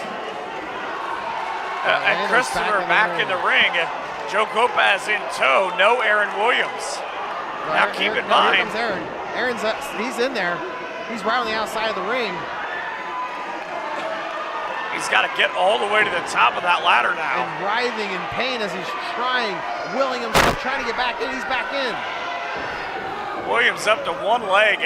He's going to hop up that ladder on one leg. Both guys up to the top. Christopher, the closest to the belt, he's got the right hand on it, and he slapped in the face from Aaron Williams in a right hand. Both men teetering on top of that ladder, delivering shots and taking them as well. Crowd firmly behind Orlando Christopher. Orlando trying to dispatch of his rival. Keep in mind, this is the best of 5. The winner of this one grabs that title as the War Respect champ. Orlando Christopher. Oh, what the miss to the face from Aaron Williams. And he's up there all by himself. Oh, come on. The 1-year reign of Aaron Williams will continue. What a battle, McCormick. I know there are not going to be a lot of people who are necessarily going to love the violence of that match, but I tell you what, we have had some amazing ladder matches in this building. 2 of them involving Aaron Williams. That might be a top 15 match in War history because those 2 guys left everything. Top 15 is conservative for that one. Left everything. I was just thinking there's a lot of great matches, but Aaron Williams retains the Respect title and proves he is officially the baddest man alive. Wow.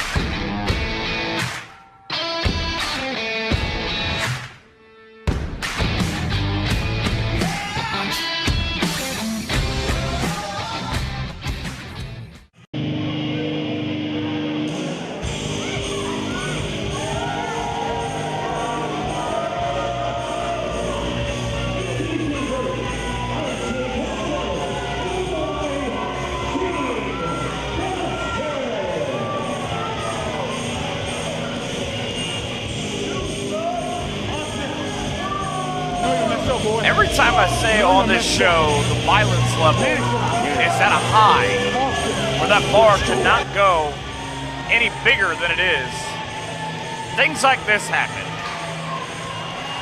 The Chicago-Detroit street fight, brought to you by Electric Forest Vapors, Legacy Ink Tattoo and Body Piercing, seems an apt sponsor for this matchup between Shane Foster, there you see, representing the Windy City, and the Violent Gentleman out of Detroit about to come through.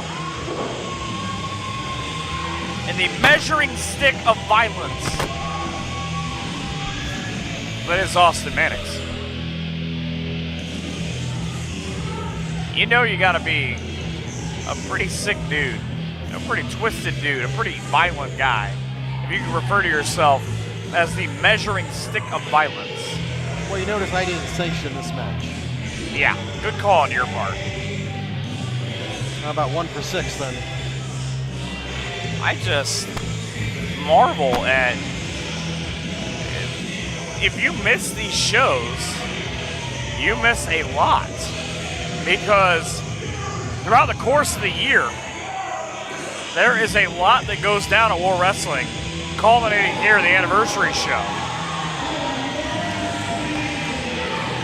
You notice, you look at Austin Mannix, you're not seeing traditional wrestling here. He's not here to have a wrestling match. He's here for a fight. Some would say a street fight. The age-old rivalry between Detroit and Chicago. This is not going to be pretty. There's not going to be a lot of drop kicks, not going to be a lot of drop toe holds, whatever. And I'm actually surprised that even for a split second, Nick, that Mannix turned his back. I was going to say the exact same thing. You can call these guys whatever you want, but effective. Each with a huge piece of lumber in their hand, too. Well, spring training's right around the corner. Well, guess the Tigers are going to need some new hitters. And Lord knows the White Sox and maybe the Cubs will. Yeah. Over, under, the first guy to connect. It's going to be bad for the other guy. Oh, no. Ooh, a standoff. What's the the middle. Would that be the Lima standoff? Pretty close to the middle. That's fair. Mannix, the first to drop into fisticuffs. It's boxing on a Saturday night in Lima, Ohio. A pump kick right to the temple. Foster said he wants to bring peace through violence right now. Mannix, great combination. A punch to the face, German suplex, and a senton. And I don't know where security keeps going, but they keep bringing back garbage cans full of weapons. Who's giving these guys more opportunities to hurt each other? Drop across. Now Foster with a full head of steam. A suicide dive takes out Mannix. He just continues to hammer him all in one motion. That is the angry Shane Foster, but an effective Shane Foster. And you have to wonder, just short of a month, we want to get back to this building for Green with Envy. What's going to be left of the roster, Nick? That's going to be a tough decision for me to figure out, to be honest with you. You might have a lot of call-ins that night. Well, you know, there's a lot of competitors that want to come in, so I don't think any of these guys are willing to give up a spot. You might want to speed dial them. It says card subject to change, but usually I wait for them to call me. Straight up violence. I've heard your number's easy to find. Easy there. You've been talking to Ripper, haven't you? Oh my gosh. A guy named Torian. Torian. I think so. How about TK? Yeah, him. Okay. How about the throw into the front row, and Dollar Store Kenny Omega is thrilled with it. He's got a belt over there. You'd be surprised. You bring a belt into this place, somebody's probably going to try to fight you for it. I actually told him he was going to get in there and defend it tonight. Yeah, just a couple of V-triggers, see what happens. It's not working out real well for him. As he's moved up. Now into the front row is, keep in mind, anything can happen in this match. Mannix up on the shoulders. Oh my God.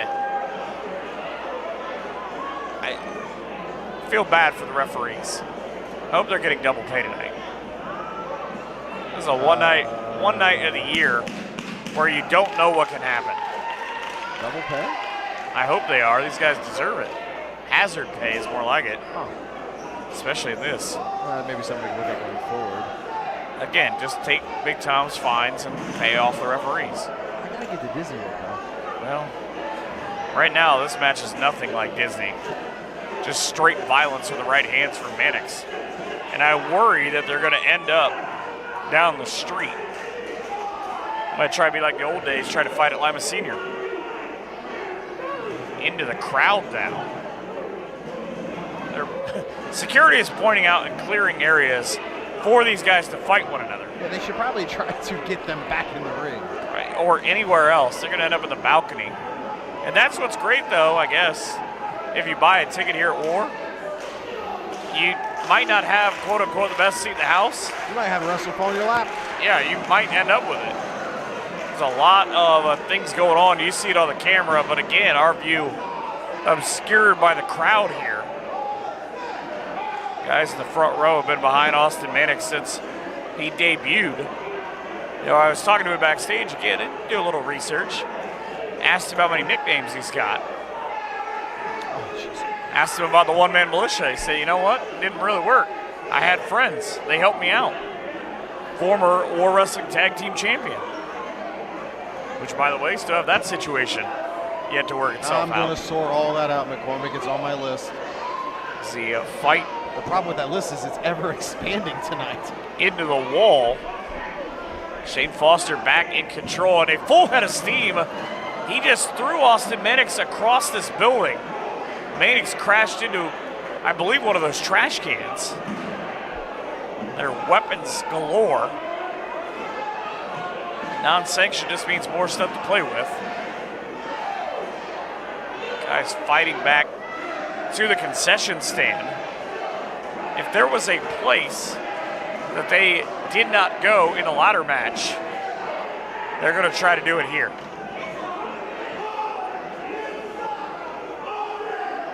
Both guys in control at different times, and again, out in the crowd where the cameras are.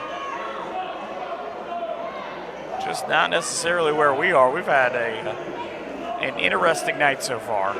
We've got a handful of matches yet to come. Whew. And that's the problem is they see all the matches that have happened before. They keep trying to escalate the violence that is coming on out here. Imagine being in a casket match in the main event. A level of violence that'll come after a cage match. This right now, an unsanctioned Detroit-Chicago street fight. These guys are willing to destroy not only each other, but also themselves in the building as they continue to fight on the outside. Mannix trying to climb back. Oh, just like a fastball from Shane Foster through a chair right off the skull of Austin Mannix. Mannix trying to get his hands up, but again, it's like the Astros, you know it's coming. Just a matter of how it gets there. Back into the ring comes Shane Foster. He's got two options now. He's got a set of kendo sticks and a chair. And the wicked half smile on his face kind of tells the story of this matchup. What a sick individual.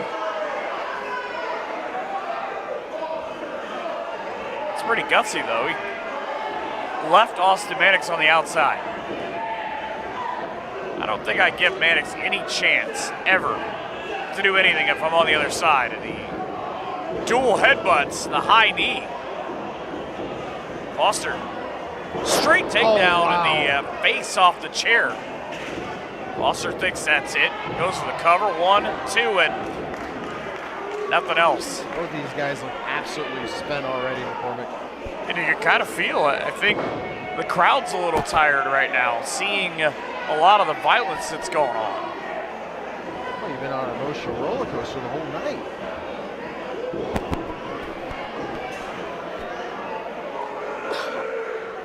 Foster still kind of trying to, it's an interesting story, trying to make that mark of, you know, people say, oh, that's Cody's lackey.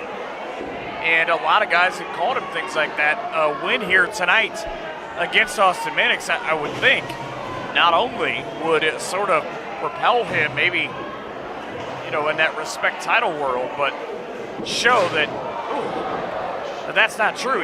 He's a massive, angry, violent guy. Ooh. And just bouncing that trash can off the skull of Austin Mannix. The rhetorical question of, do you want one more? Oh. Mannix. That wasn't the most scientific offense I've ever seen, but it worked. Only a 2 count, though, for Austin Mannix. A version of a clothesline on a trash can. Exactly how he drew it up. Both guys try to get back up to their feet, trying to figure out where are there more weapons? How can we do more damage? Foster's the first to get to the trash can, but he took a straight right to the temple.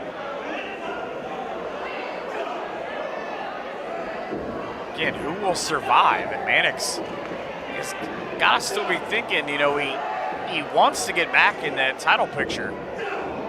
Feels maybe he didn't get the greatest shot in the world. A win here tonight, an impressive win as the right hands continue to just dominate the landscape of the face of Foster into the spine buster. Into the trash can. There's no longer a trash can there. 1, 2, and 3. No. I don't know how Mannix. His shoulders aren't on the mat. It's transitive property, right? Shoulders are on the trash can's on the mat.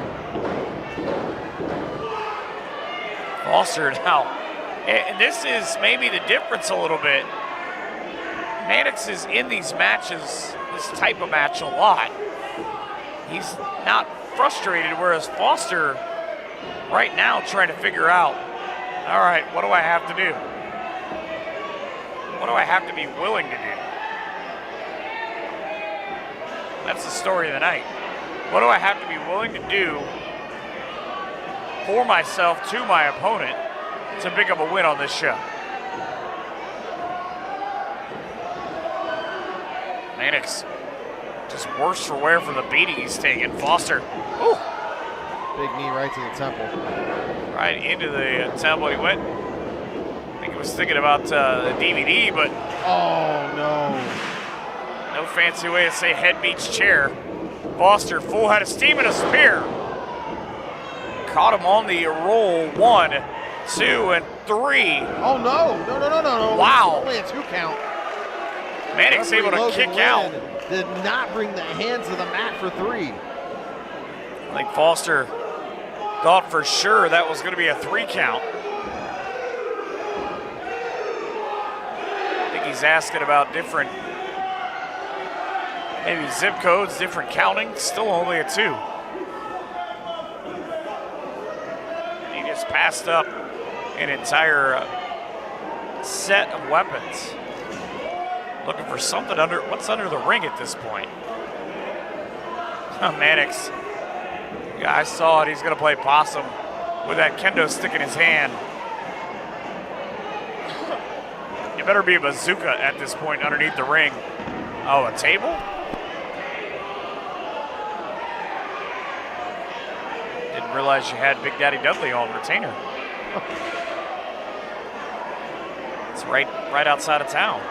A table and a chair. Well, I mean, I interviewed Shane Foster this week. He told me he brings a lot to the table. There's a second, but No? Is that, no? we don't have a drum guy. We didn't have the budget. Interesting. We spent it on tables and chairs. I'll work on that for And ladders, oh my. The referee, I don't know what to do. That table being used to create a bridge, but Mannix still with the kendo stick in his hand.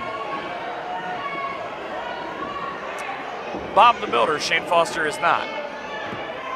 It's not going real well. Just second Bob the Builder reference you did. Shane the Builder? Oh! The kendo stick right between the eyes. 1 and 2. And to be honest, how many times have you seen a referee have to make a count and go under a table? That's fair. What about instead of Bob the Builder? What if we go Handy Manny? I don't have kids, so I don't actually. He's the only one I know. Okay, that's fair. Just trying to be Thanos, though, right now is Austin Mannix, just destroying everything. I think he's going to maybe try to build that bridge. Question is, do they build it differently in Detroit than they do in Chicago? Now it's about is not effective. That table will not work with either one of these guys. Mannix now, I can only imagine what's rolling through his mind. I'll tell you what's going through Shane Foster's. Austin Mannix right hands and a well-placed knee. Mannix. Foster is in the worst possible spot. Mannix does not do a ton of high risk, but he's going to take one here. Why? Because it's the anniversary show after all. Foster on the table and over it went. Another right hand for him and back to construction mode. I'm not going to hire these guys to build me a house anytime soon. I don't think so. They do, it'll take Number one, they'll probably be too beat up to do it. and that's, I think, might be the problem too, is you're getting frustrated of why won't this stay? Foster in control, looking for a superplex through the table. Mannix fighting it off. Mannix with the repeated headbutts. It's about 8 of them. Dizzied himself. Where is he going? Mannix, and the spine buster through the table. That's gotta be it. 1, 2, and 3. Got him. The measuring stick of violence with the side slam through the table. Wow. Shane Foster trying to figure out where he's at. He's on the wrong end of an unsanctioned loss. Mannix back up to his feet and the violence. just continues. What a matchup. If they're hurt now, wait until they wake up tomorrow morning. A cage match and a casket match. Still yet to come here at the anniversary show at War Wrestling.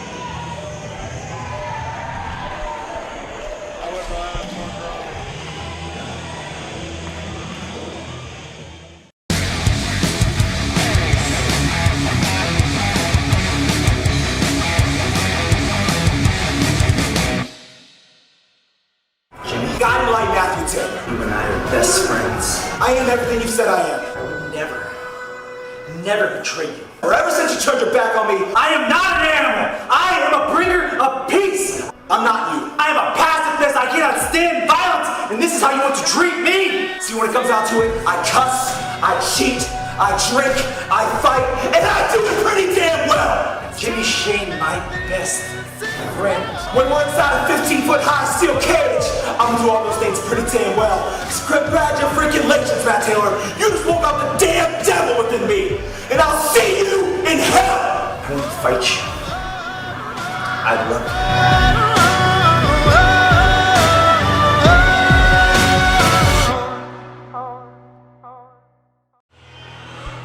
you. Looking at the show from the outside, I've been trying to figure out all night going into this matchup how to describe this matchup best. Hatred and Chaos is a decent start. Did you see the Horses of War and Jexy Black, and you're going to see another, well, interesting individual behind them here in a second. Michael, this match is very personal for a lot of folks involved, myself included. I mean, the fans saw the tape. They saw what happened a couple months ago. It's very personal. To just try to, you know, there's nothing. We can show you a video package and you can hear from apparently Jesus. Nah, this guy's a whack job. This is ridiculous.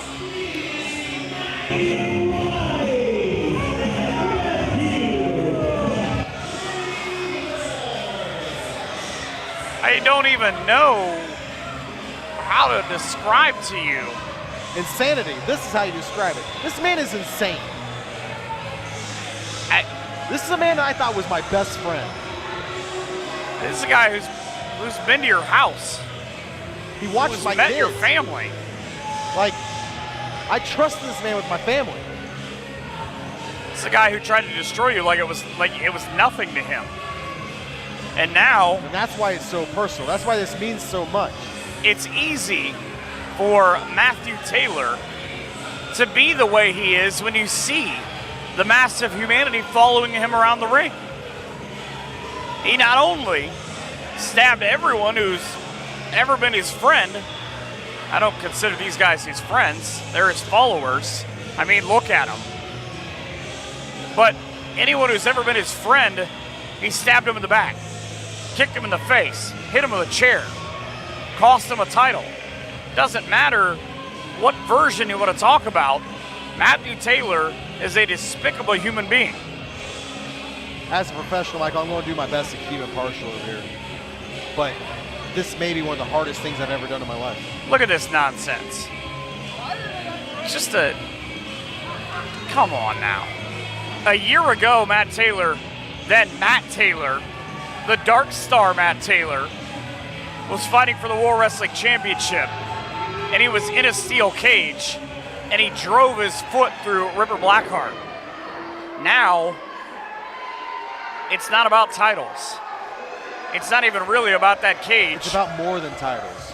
It's about what's about to happen. Jimmy Shane's music might suggest that he's going to come out dancing, but I saw him backstage, and I can tell you right now, he doesn't give a damn about dancing tonight. When I made this match, I wanted to make sure it was a steel cage match to try to keep all these people out of the ring, to keep this a one-on-one match. It's the only thing I can think of that can make sure it was just Matthew and just Jimmy, so they can settle their score right there in the ring. and you want to see what this match means and how personal it is, that's the theme of this show. Personality is on display, but personal rivalries. Look at the attire difference between the two. Matthew Taylor praying in the corner, all white. Your savior, after all, taking on Jimmy Shane, who is dressed in all black with just a couple of specks of white, and that's the goodness in Jimmy Shane, but the black representing the violence he's about to put forth, and he started off by throwing in a chair. This is not, it's not really even a wrestling match. Michael, what's crazy in this whole situation is if you talk to Matthew, he says Jimmy turned his back on him. I definitely remember him and his buddies costing Jimmy Shane multiple matches, multiple opportunities, even himself. He cost himself a match just to be able to screw over Jimmy Shane. Jimmy's already got a table and a chair in the ring. He's found trash. There we go, the trash cans from earlier. But look in the ring right now. Look at Matthew Taylor. Just waiting. He said to Jimmy, I forgive you. Jimmy said, you're not going to forgive me for what I'm about to do to you. Jimmy's already got a, what's he looking for now? This match has not even started. Poor Jay Cortez is going to try to keep some semblance of, he got another table. And if you look, Matthew has not moved. His buddies in Warhorse over there too. Keep Haas. them in mind. Or Haas. Well, once upon a time, tomato, tomato. And Jimmy is, I don't know what's left. You know, it's interesting. You know, I've known Jimmy for a lot of years, and I've never seen him get to this point. And again, this match is not, oh my goodness.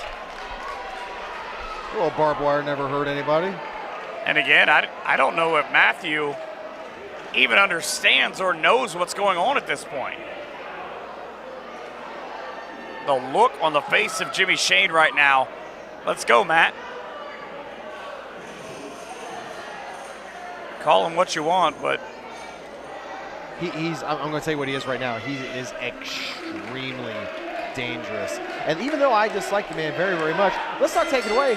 He is a very, very talented, gifted professional wrestler. That's the thing. Professional wrestling, yes, but at what point are we going to get that? You might just get a straight up street fight in a cage and Jimmy screaming, fight me, to the guiding light. He wants Matthew to come after him, but Taylor now just, again, I have a hard time calling him Matthew. For years, Matt Taylor, the Dark Star, just riding up and down the roads with Jimmy Shane. Doesn't matter if it's here, if it's OCW, it's not only the same story.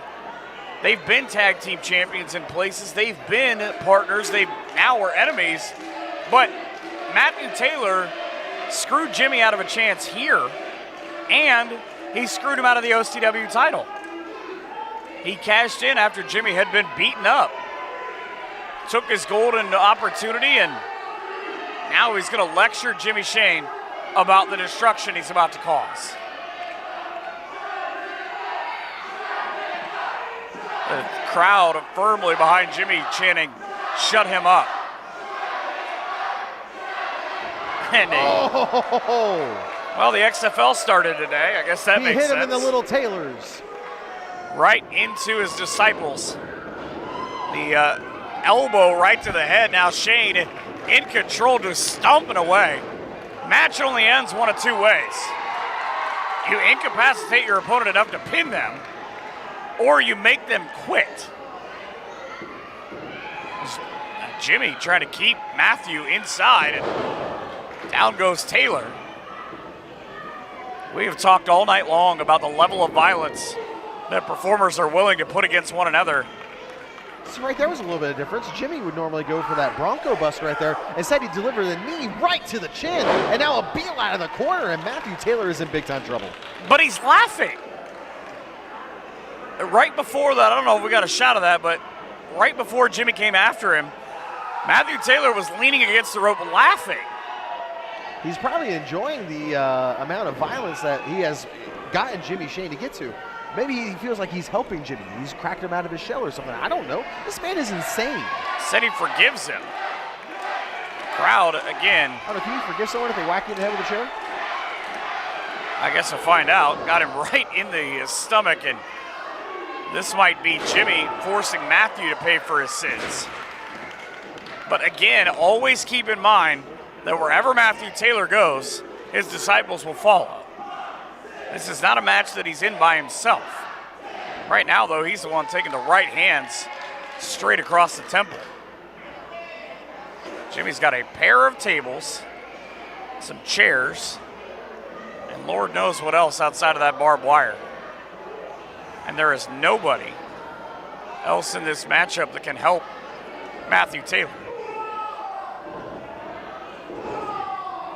Taylor in the all white and the knee. Jimmy just ran right through Matt. Jimmy's saying, hey, you want to see what happens if I put Matthew through this table? And I know that, it's the age-old thing about impartiality calling these matches, but this is a hard one to not want Jimmy Shane to just whip Matthew Taylor. Up on the shoulders and... How fitting, a crucifix, Bob. I was thinking that too. Slides off of him. Right back into the knee, but just, again, for what Taylor has done. And, head off the cage, and Jimmy, one side's good, let's try the other. Testing the durability of it. Those guys put that cage together well. Taylor falling backwards towards the table. Jimmy might be thinking spear, but he, oh no, oh no. Sidestepped him and sent him right through it.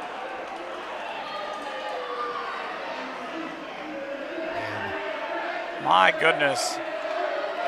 Nowhere for Jimmy Shane to go. The only give was his body. Taylor now with a chair, just raining shots off of the back of Jimmy Shane. Matthew now with that split in half table, and it almost seems like that putting Jimmy through the table sort of snapped something in Taylor. He's gotten much more, he's increased the violence level as he looks for that suplex. Right straight down on the remnants of that table. Come on, Jimmy. Wow. What are you willing to do? That's the theme of tonight. How much do you hate the person on the other side of the ring from you? What are you willing to do? Is Taylor in the corner with a fork? No. He's not thinking about dinner time and the half price hot food they have here. Come on, Jimmy. Come on, brother. Get up. Nope. No, he's gonna. I know he can't, Jay, but come on. Put a stop to that. This matchup brought to you by the Westgate Entertainment Center and RTS Bowling.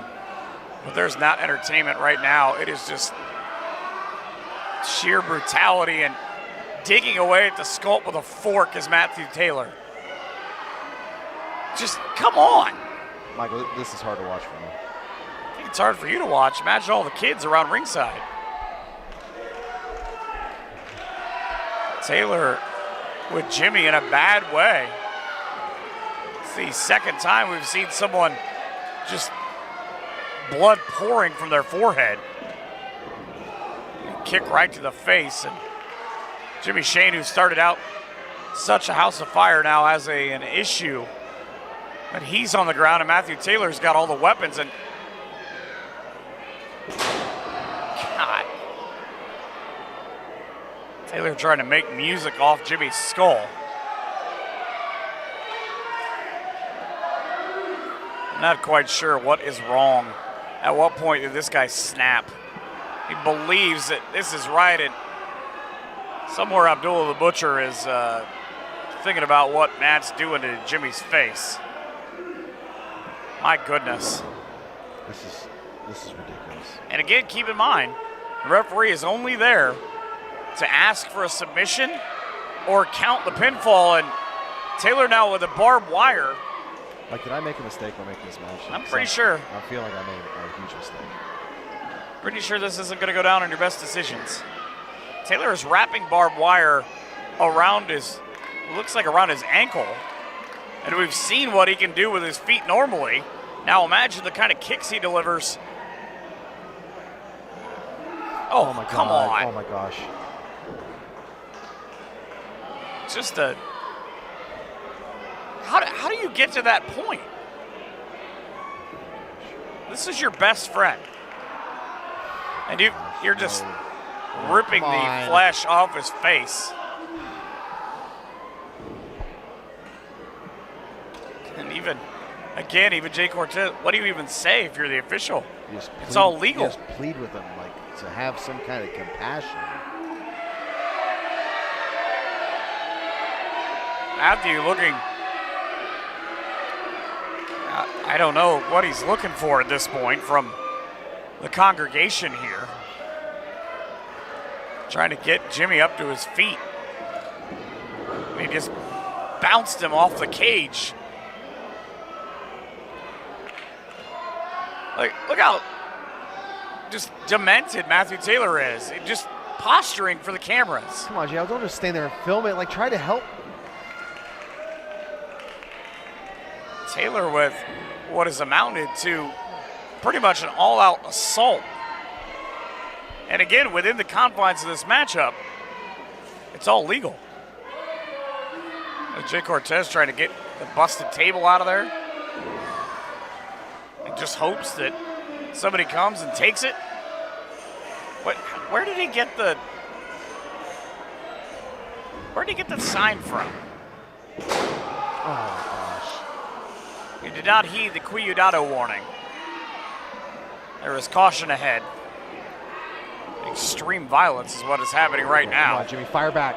Fire back at him, kid. Come on. Jimmy, straight right hand and a super kick.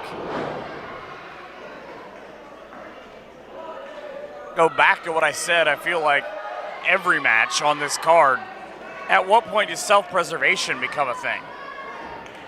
This show isn't necessarily about wins and losses. Yes, you can make your career. Where is Taylor going? It looks like he has designs on the, we'll go to the top rope. Remember, again, a year ago, he delivered a double stomp off the top of this cage. Now he's going all the way up. He's just waiting on Jimmy. Come on, Jimmy. Can you move, man? There is not really any movement from Jimmy until just there now. You go. There you go, kid. Get up there. Able to get himself up, and Taylor perched and caught all the way on the top. Oh, he's got him. Jimmy with Taylor up on the shoulder and the superplex. High impact off the top of the cage. Jimmy took a brunt of that as well, though. He landed awkwardly in a huff. But he had to do something. He had to try to get some momentum back in his favor. I guess the only bad thing really for Jimmy is the fact that Jay Cortez removed those tables. That would have done even more damage to Matthew Taylor. Taylor, the former War Wrestling champion, one of the longest reigning champions, former Respect champion, once upon a time as well. And you name a title at a promotion, they used it in the Hall of Fame speech earlier with Caden Assad, who would be right at home in this match. They said if he worked for you, he probably won a belt. That's the same thing for Matthew Taylor. I will never take away what he has done as an athlete. Jimmy with a big right hand. But just questioning his decision-making. Jimmy. Now, I didn't think of what he was looking for, but maybe. Oh, lawn dart. Taylor with the boot to the face. Jimmy thinks that might be enough. 1, 2. Hooked the outside leg, could not get the 3. Jimmy's taking a lot of punishment, couldn't really drive that leg up in the air to put more pressure on Matthew's shoulders to try to keep him down to the mat. Again, this goes back over the course of years. This is not just a recent thing. This is my brother. This is the guy I trust most in the world.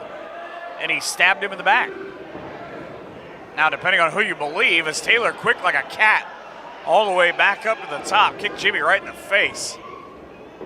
And into the waiting arms of Jimmy Shane. Follow-away slam, Nice, hey yo. well executed. Sent Taylor all the way across the ring, but again, it's a guy you ride with, and I can't get over that. And you were so willing to stab him in the face, to set him up to be beaten up in a parking lot. Just so many different aspects of this have come together to make this match as personal as it is. Jimmy now with that chair propped up in the corner. Just sort of a survey. Maybe the damage that he's inflicted. He needs to get back on top of him. He needs to keep pounding away at him. It's almost like, though, he's almost begging Matt face first off the chair. Almost like he was begging Matt, come get some. Come get your punishment. Jimmy with that forehead split wide open. Good news for him, I guess, that the way it is positioned, his hair is keeping it from coming down in his eyes. We saw that earlier with Brandon Day. Jimmy trying to set up Taylor again. Taylor staggering back up to his feet. Kicked him right in the stomach and right in the face. Matthew now up on the shoulder and a Death Valley driver right up into the corner, and thought he was going to try to leave again, but the frog splash, that's put away guys Jimmy, before. get One, up. two, and just a 2 count.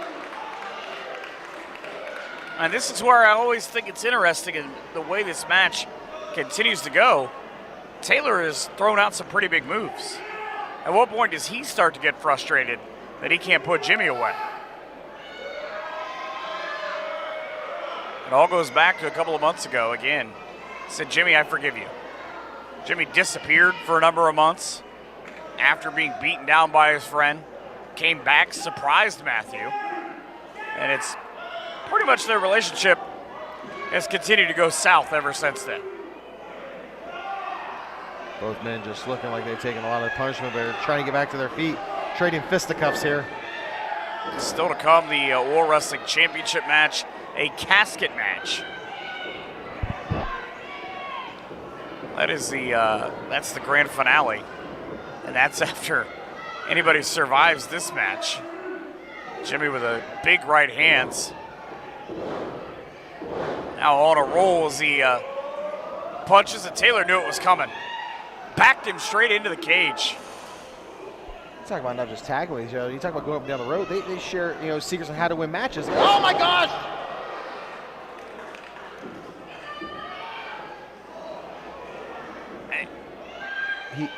I don't know how to describe it. You can't tell. Oh, no. Spear. Oh no. Taylor pulled Cortez in after the Canadian Destroyer.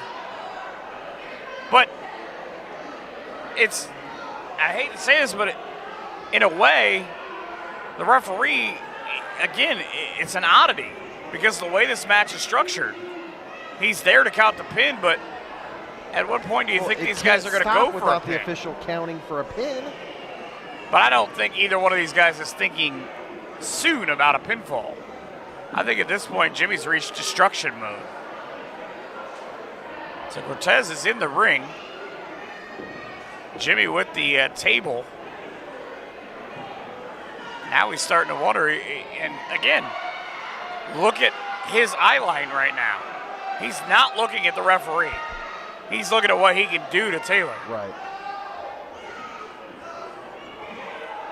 Taylor now up on the shoulders of Jimmy Shane, trying to fight his way back out. Already took out the referee, and these clowns. Oh no. Jimmy with Matthew up on the shoulders, and what's to stop these guys? Nothing. And Jimmy now trying to cut him off and pulling him out of the ring. It's not an escape match, but now the essential 4-on-1. And I don't understand that.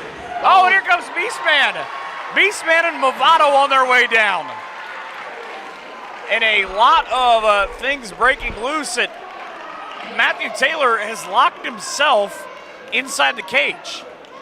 Again, the only way you can win this match is by pinfall or submission. So it does him nothing to be in there by himself. He cannot beat Jimmy Shane. The Revolution on the outside in a fight with Beastman and Movado. And again, Taylor locked the door behind him. Jimmy Shane back up. He cannot get that door open. Jimmy's got a long road to go. I don't even know. Nick left. I would imagine some sort of GM duty, trying to maybe maintain some kind of control in this match. Matthew just fired a chair right at Jimmy Shane. Movado continuing. Oh, and Beastman just took out the Revolution.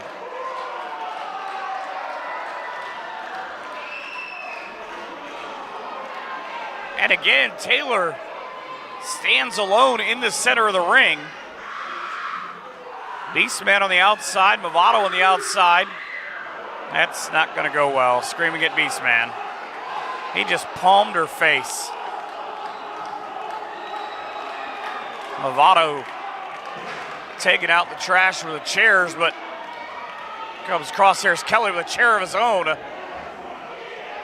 And Nick Khan now with security trying to get rid of the riffraff.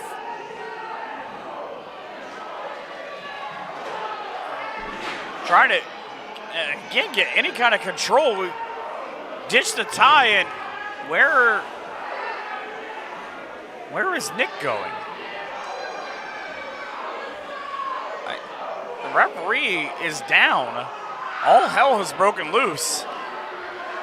The GM has now explained to everyone around ringside they need to get lost.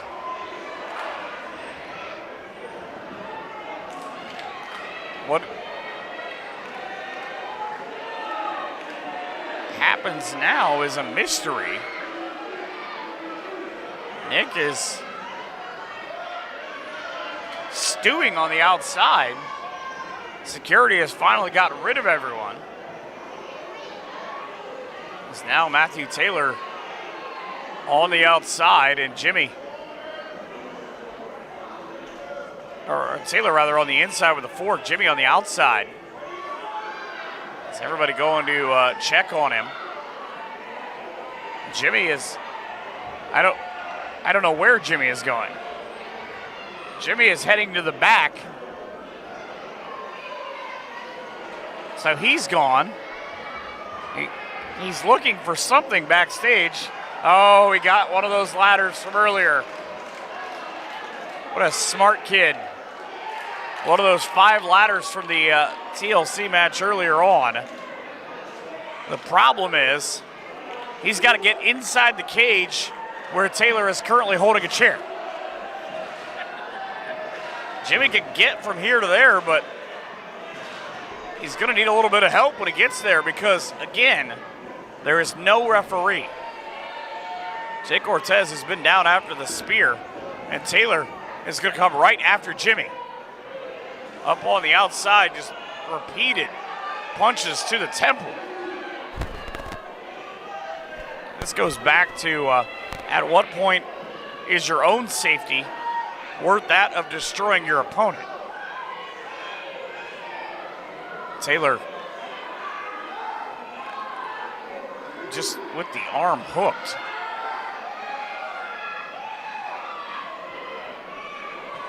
A lot of bad things can happen here, but Jimmy screaming in Matt Taylor's face. And Matthew, do you understand me now? And through the table! Down goes Taylor. Jimmy's got to get inside the cage, though. And again, the problem, there's no referee. Nick trying to change that, trying to get that chain off the door. But Jimmy now right behind it. Well, security's shots coming down with a referee shirt. What? Wait a minute. The GM is putting on the referee shirt, and Jimmy Shane is climbing in the cage. So it would appear that the general manager is now forgiving Matthew Taylor. Jimmy Shane in the corner, full head of steam to the spear. Goes for the cover, hooks the leg. 1, 2, 3. Jimmy Shane with a win.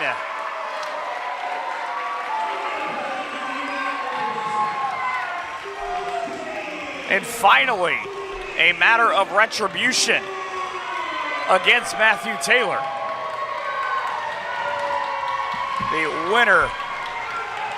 It's only apropos that Jimmy Shane would be the winner of tonight's matchup in the cage with Matthew Taylor. Two guys that Taylor long has issues with. He used to call his friends. Now he calls him the guy that sent him into a loss. The GM and Jimmy Shane hugging here, and destruction should be the name of this show. Main event coming up. My, oh my. What a great night here at War Wrestling.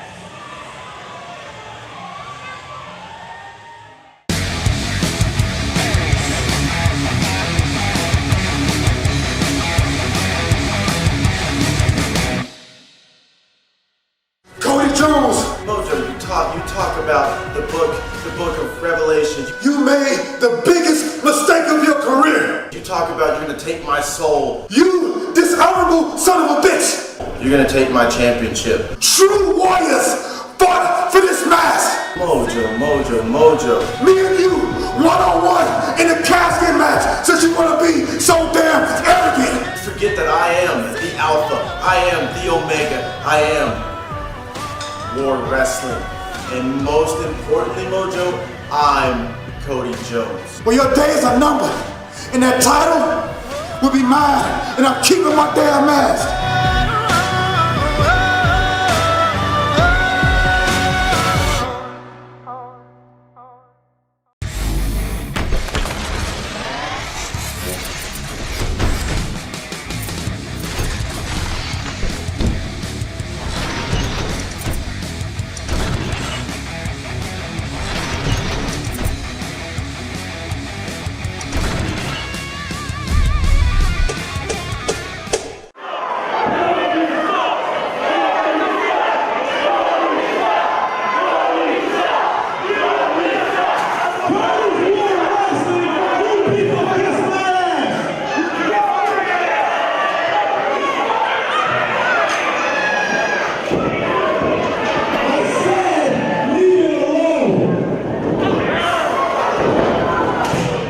Well, apparently, the War Wrestling Champion is here.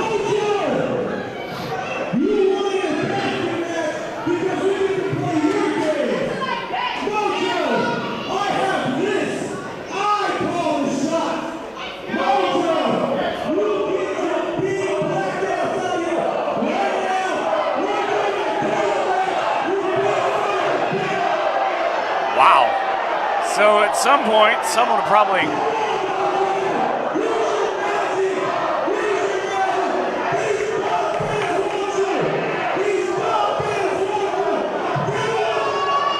someone's probably going to have to apologize for the champion's language. Speaking of apologizing, I would like to apologize for having to leave you alone here for a while. Hey, you know, you got to do your job. And it ended okay. So the War Wrestling Championship was supposed to be defended tonight in a casket match. And you just heard very violently the War Wrestling Champion and Cody Jones say, we're not doing casket matches tonight. We have a cage, let's go, Mojo. Mojo is always going to accept that he does not care about what it is. Just wants to fight and be the guy who takes down Cody Jones. Cody wants nothing to do with these tables that are strewn along the ring. And Mojo, in the smell of death, waft through the building. Wow. Oh, too, brother. I used to ask what's in the box, now I don't want to know. But a rivalry brought to you by Gromy CDs and Tapes and D&J Toys. You don't even have to drive through Gromy's. You can go up there nicely and ask him for tickets when War Wrestling returns here in March. There's a fine mist of death in the air. This is a match so big, I feel like it almost needs to be confined to this cage. Cody Jones is, well, he's lost it because what the hell? Again, before the match, what? He just broke he just broke it over Mojo's head, but why is she even here? Just slammed the door off Mojo's shoulder as he was getting in the ring. Why is Paloma even here? Cody now. Under contract, she does have contractual obligation allowed to be out the ring with Cody Jones. That's the original contract they negotiated. Well, it makes sense because Cody interfered in her match earlier. Helped screw Shauna out of the women's title. Now handcuffs. Cody has tried this in the past with Mojo. And entering year number 2, won the title in 2019 in May from Matthew Taylor, then Matt Taylor, the Dark Star. Now, entering 2020 as the champion is Cody Jones, but scruples, again, kind of like I said about Matthew Taylor, I'll never take away. Kid's a hell of an athlete, but it's the way he goes about his business. And he's now got Mojo handcuffed under the second ring rope. Mojo trying to fight it off, but nothing he can do. I was not expecting this match to also be a cage match, but I guess there's really nothing I can do about it at this point. And Mojo, he broke the handcuffs. I don't know that Cody doesn't. Oh, he just found out. And look at him. He was trying to dispose of the key, but the old equalizer, low blow. Was originally, again, scheduled to be a casket match. Mojo at 6'2", 240. Cody Jones with that second generation knowledge. He went right back to it. Handcuff key again and out. Looking. Oh no. He just stole the referee's belt. Mojo gonna keep his pants up. What kind of champion is this, honestly? Despicable. A despicable one. What a horrible individual. Now the challenger is hitting him across the back with the belt. Again, this is an entire set of things contrived by the War Wrestling Champion. He set the circumstances and wait, what the hell? What is going on? I paid the light bill here, I know I did. The lights out of the Bradfield Community Center, and Mojo, he just broke the handcuffs. Again. Cody just figured it out when he turned around. And oh my gosh. You assume Voodoo Nation turned out the lights? The 13 tribes you see emblazoned on the side of Mojo's pants? I mean, he is the Voodoo King after all. Jones now, he doesn't know what to do. And the caution sign again. Cuidado to the champion. He did not heed. Did not heed the warning. Fans chanting one more time. Joe's still trying to figure out. They would be violent stuff. I think so. Trying to figure out where his belt is. I think we disposed of that a while ago. Handcuffs, tables, chairs. There's Joe's belt. I guess, goose and gander and all that. Down on the high back and across the shoulder.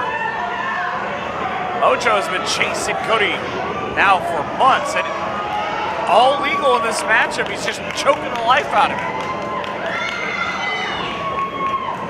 But he's been chasing him for months, and you look at it, doesn't matter whether it was singles matches, tag matches, and that looks like part of that barbed wire from earlier. The handcuff keys and fishhook him with the handcuffs. But finally, Mojo getting his hands one-on-one because there's nobody else there, at least as we see right now, to help out. And that's all Mojo's been saying for months. Give me a one-on-one match. Cody said no. So, by the throat is the champion of this. Looking to end it as Cody now has his forehead split open. The fall-away slam over the ropes into the cage. Paloma now, with her coat that she got back earlier on, climbs up and I don't know where she's gonna go, Nick. This might be one that makes the sake of that young lady's life, but a smart thing, but the drop kick sends Mojo down. And there's nope, unless Paloma's gonna climb into the cage. Now she's looking for help to get back down. Good thing there's a bunch of photographers around the corner. that might be a fine for that young lady as well. It's now for helping Paloma down. Oh, trash can across the face, no dice. Try again. Oh. Oh, wow. Face first goes Mojo. I believe it makes sense. I mean, Cody's a Patriots fan, win at all costs. Doesn't matter how you get it done. I believe so. That's what I heard. That's what the rumor mill says. Jones now, again, Mojo, but he's got to get rid of the mask, I would think. Mojo said bring it. Barbed wire in the hands of the champion. Mojo begging him. Remember, it was January when these two's altercation ended with Cody Jones pulling Mojo's mask off. Now just raining right on top of the forehead. Thankfully, they opened the doors here and turned the fans on. Got rid of the stench of death as Jones now all the way up to the top. Nowhere for him to go except way, way down. Thumbs up, thumbs down, as I've heard before. Cody trying to fight it off, and climbing up higher, Nick, doesn't seem like a good answer. No, it seems like the fall is going to hurt even more. Jones up top with a sunset flip powerbomb. Just knocked Mojo stiff. But if you look at Cody right now, he looks like he's looking for the shell answer, man. He is definitely out of gas. I don't know, but at some point, does Paloma power down? She's all I hear. Well, there's still a lot of fight left in Mojo. Look at the surprised look on the face of Cody Jones. He can't believe it right now. It's kind of one of those things of why will you not just go away? Again, at his first match at 15 years old in Cody Jones. But I would imagine it did not involve what he's about to do now. You got to be careful sort of creating a weapon too, because of the damage you can do to yourself. Right. Slice your arm right open. It's got that protective sleeve, but there you go. Drove it right into himself.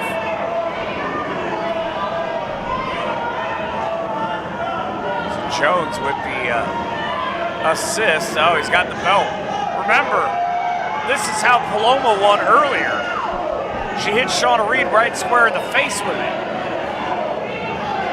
Cody maybe thought he was thinking about the same thing, but Mojo. Oh my God! He dug that fork into the top of his head. Why do people keep using this darn fork?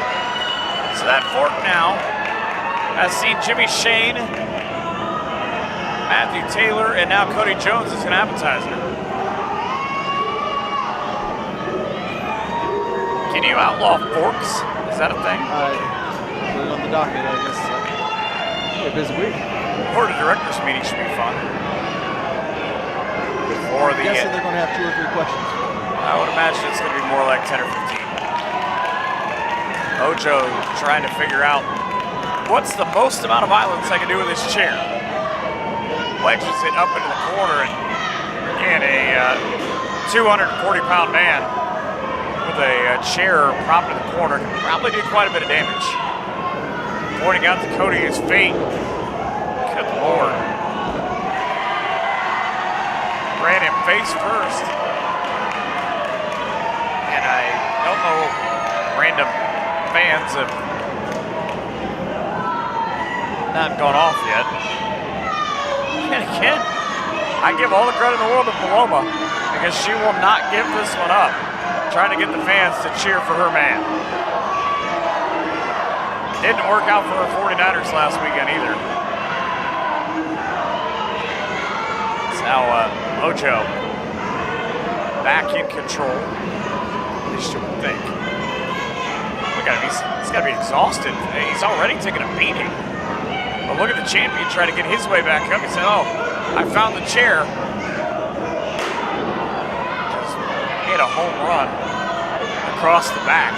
Spine punching chair shot right across the back of Mojo. Just a couple of weeks until spring training. Go to big El Paso Chihuahuas fan. El Paso being where he's from. And again, Paloma right in the face of the challenger, screaming for Cody. The right hand of the chair across the skull of Mojo.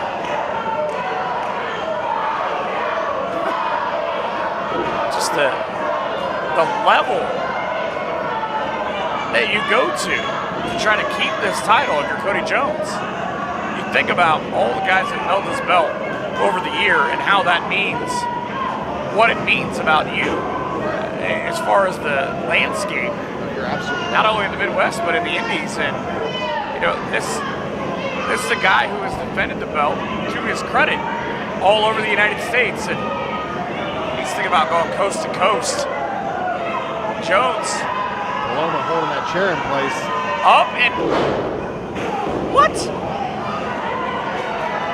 Sort of cheated that one, but still effective. With the stomp and then the drop kick. Mojo just threw away the chair. Not the traditional way. That'll be one Rob Van Dam won't be talking about someone stealing. Since apparently everybody steals all of his moves. Up and look at the sturdiness of the table. You know what Cody's thinking. One of the things I have to do to put this guy away has to be putting him through this table. The champion's got a chair as well. Again, just 9 months as the champion for Cody Jones, but a successful reign when you look at who he's beaten. And remember, a year ago, he wasn't even in that title picture. He was in a different fight. Kind of one akin to right now. What difference a year makes? Made the most of his opportunity. That's what we've talked about all night long. Mojo now with a couple of blocks. Looking to sit Cody right down to the chair and a boot to the face. How's your dentist, Cody? And again, caution. Oh my gosh. 3-run home run. Don't even need the tape in the dugout to figure that one out. Second one, grand slam. So a 2-home run night for Mojo. Looking to sacrifice the champion on that table.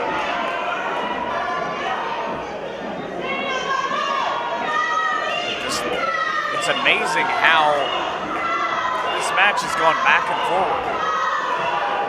Sort of a little bit of this, a little bit of that, and once you eliminate distractions, Mojo has been in charge for the last couple of minutes. Cody's bleeding has mostly stopped, but not the level hasn't though. Not the level of pain. If anything, that's intensified throughout this entire contest. Mojo taking a lot of time. Kid Cody Jones had some things to say to the fans earlier. The gist of it is, I don't care about you. Mojo's dumb because he does. Mojo now leaving. Cody did not give me the exact rules of this matchup. I would imagine it's pinfall or submission like the other one. But as he is the champion, he can pretty much do what he wants, according to him. Up on the top now, both guys. There's not any give to that, by the way. Mojo, all the way up near the very top. Oh no. He's not looking to beat Cody Jones. He hits that choke slam, he's looking to destroy him. Jones now up top and Mojo teetering. Something bad is going to happen to somebody here. Yeah, definitely nothing good comes from being that high up in the cage. Mojo now onto the outside. Poor Joe Lopez again. Nothing he can do. And he's beltless. And he's beltless, that's exactly right. Nothing he can do is Mojo. And I tell you what, Mojo hoping that here in a couple minutes, Cody Jones will be beltless. Well played. I don't know where this is going to go, though, to be honest with you. Mojo with repeated headbutts. Cody Jones fighting his way to keep control. And only two things can happen here, Nick. You fall on the inside, you fall on the outside. I don't know which one sounds worse. And again, Joe in there, there's not anything he can do. Mojo, again, looking for the choke slam, but look at the face of the champion. Just wondering, and oh my gosh. The choke slam through the table. Mojo, he's just got to make the cover. Yeah, it's academic from here, bud. And the new War Wrestling champion in 1, 2, 3. Got it. Wow, what a matchup. We have a new champion. For the first time since May of 2019.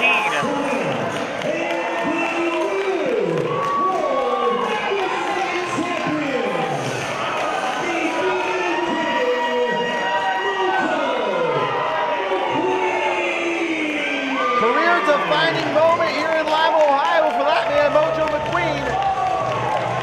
He said, Cody, I'm coming to take your title. I'm coming to become the face of this program. And he did just that. It took a couple of extra months, but Mojo with the War Wrestling Championship, he'll come into Green with Envy in March as the champion.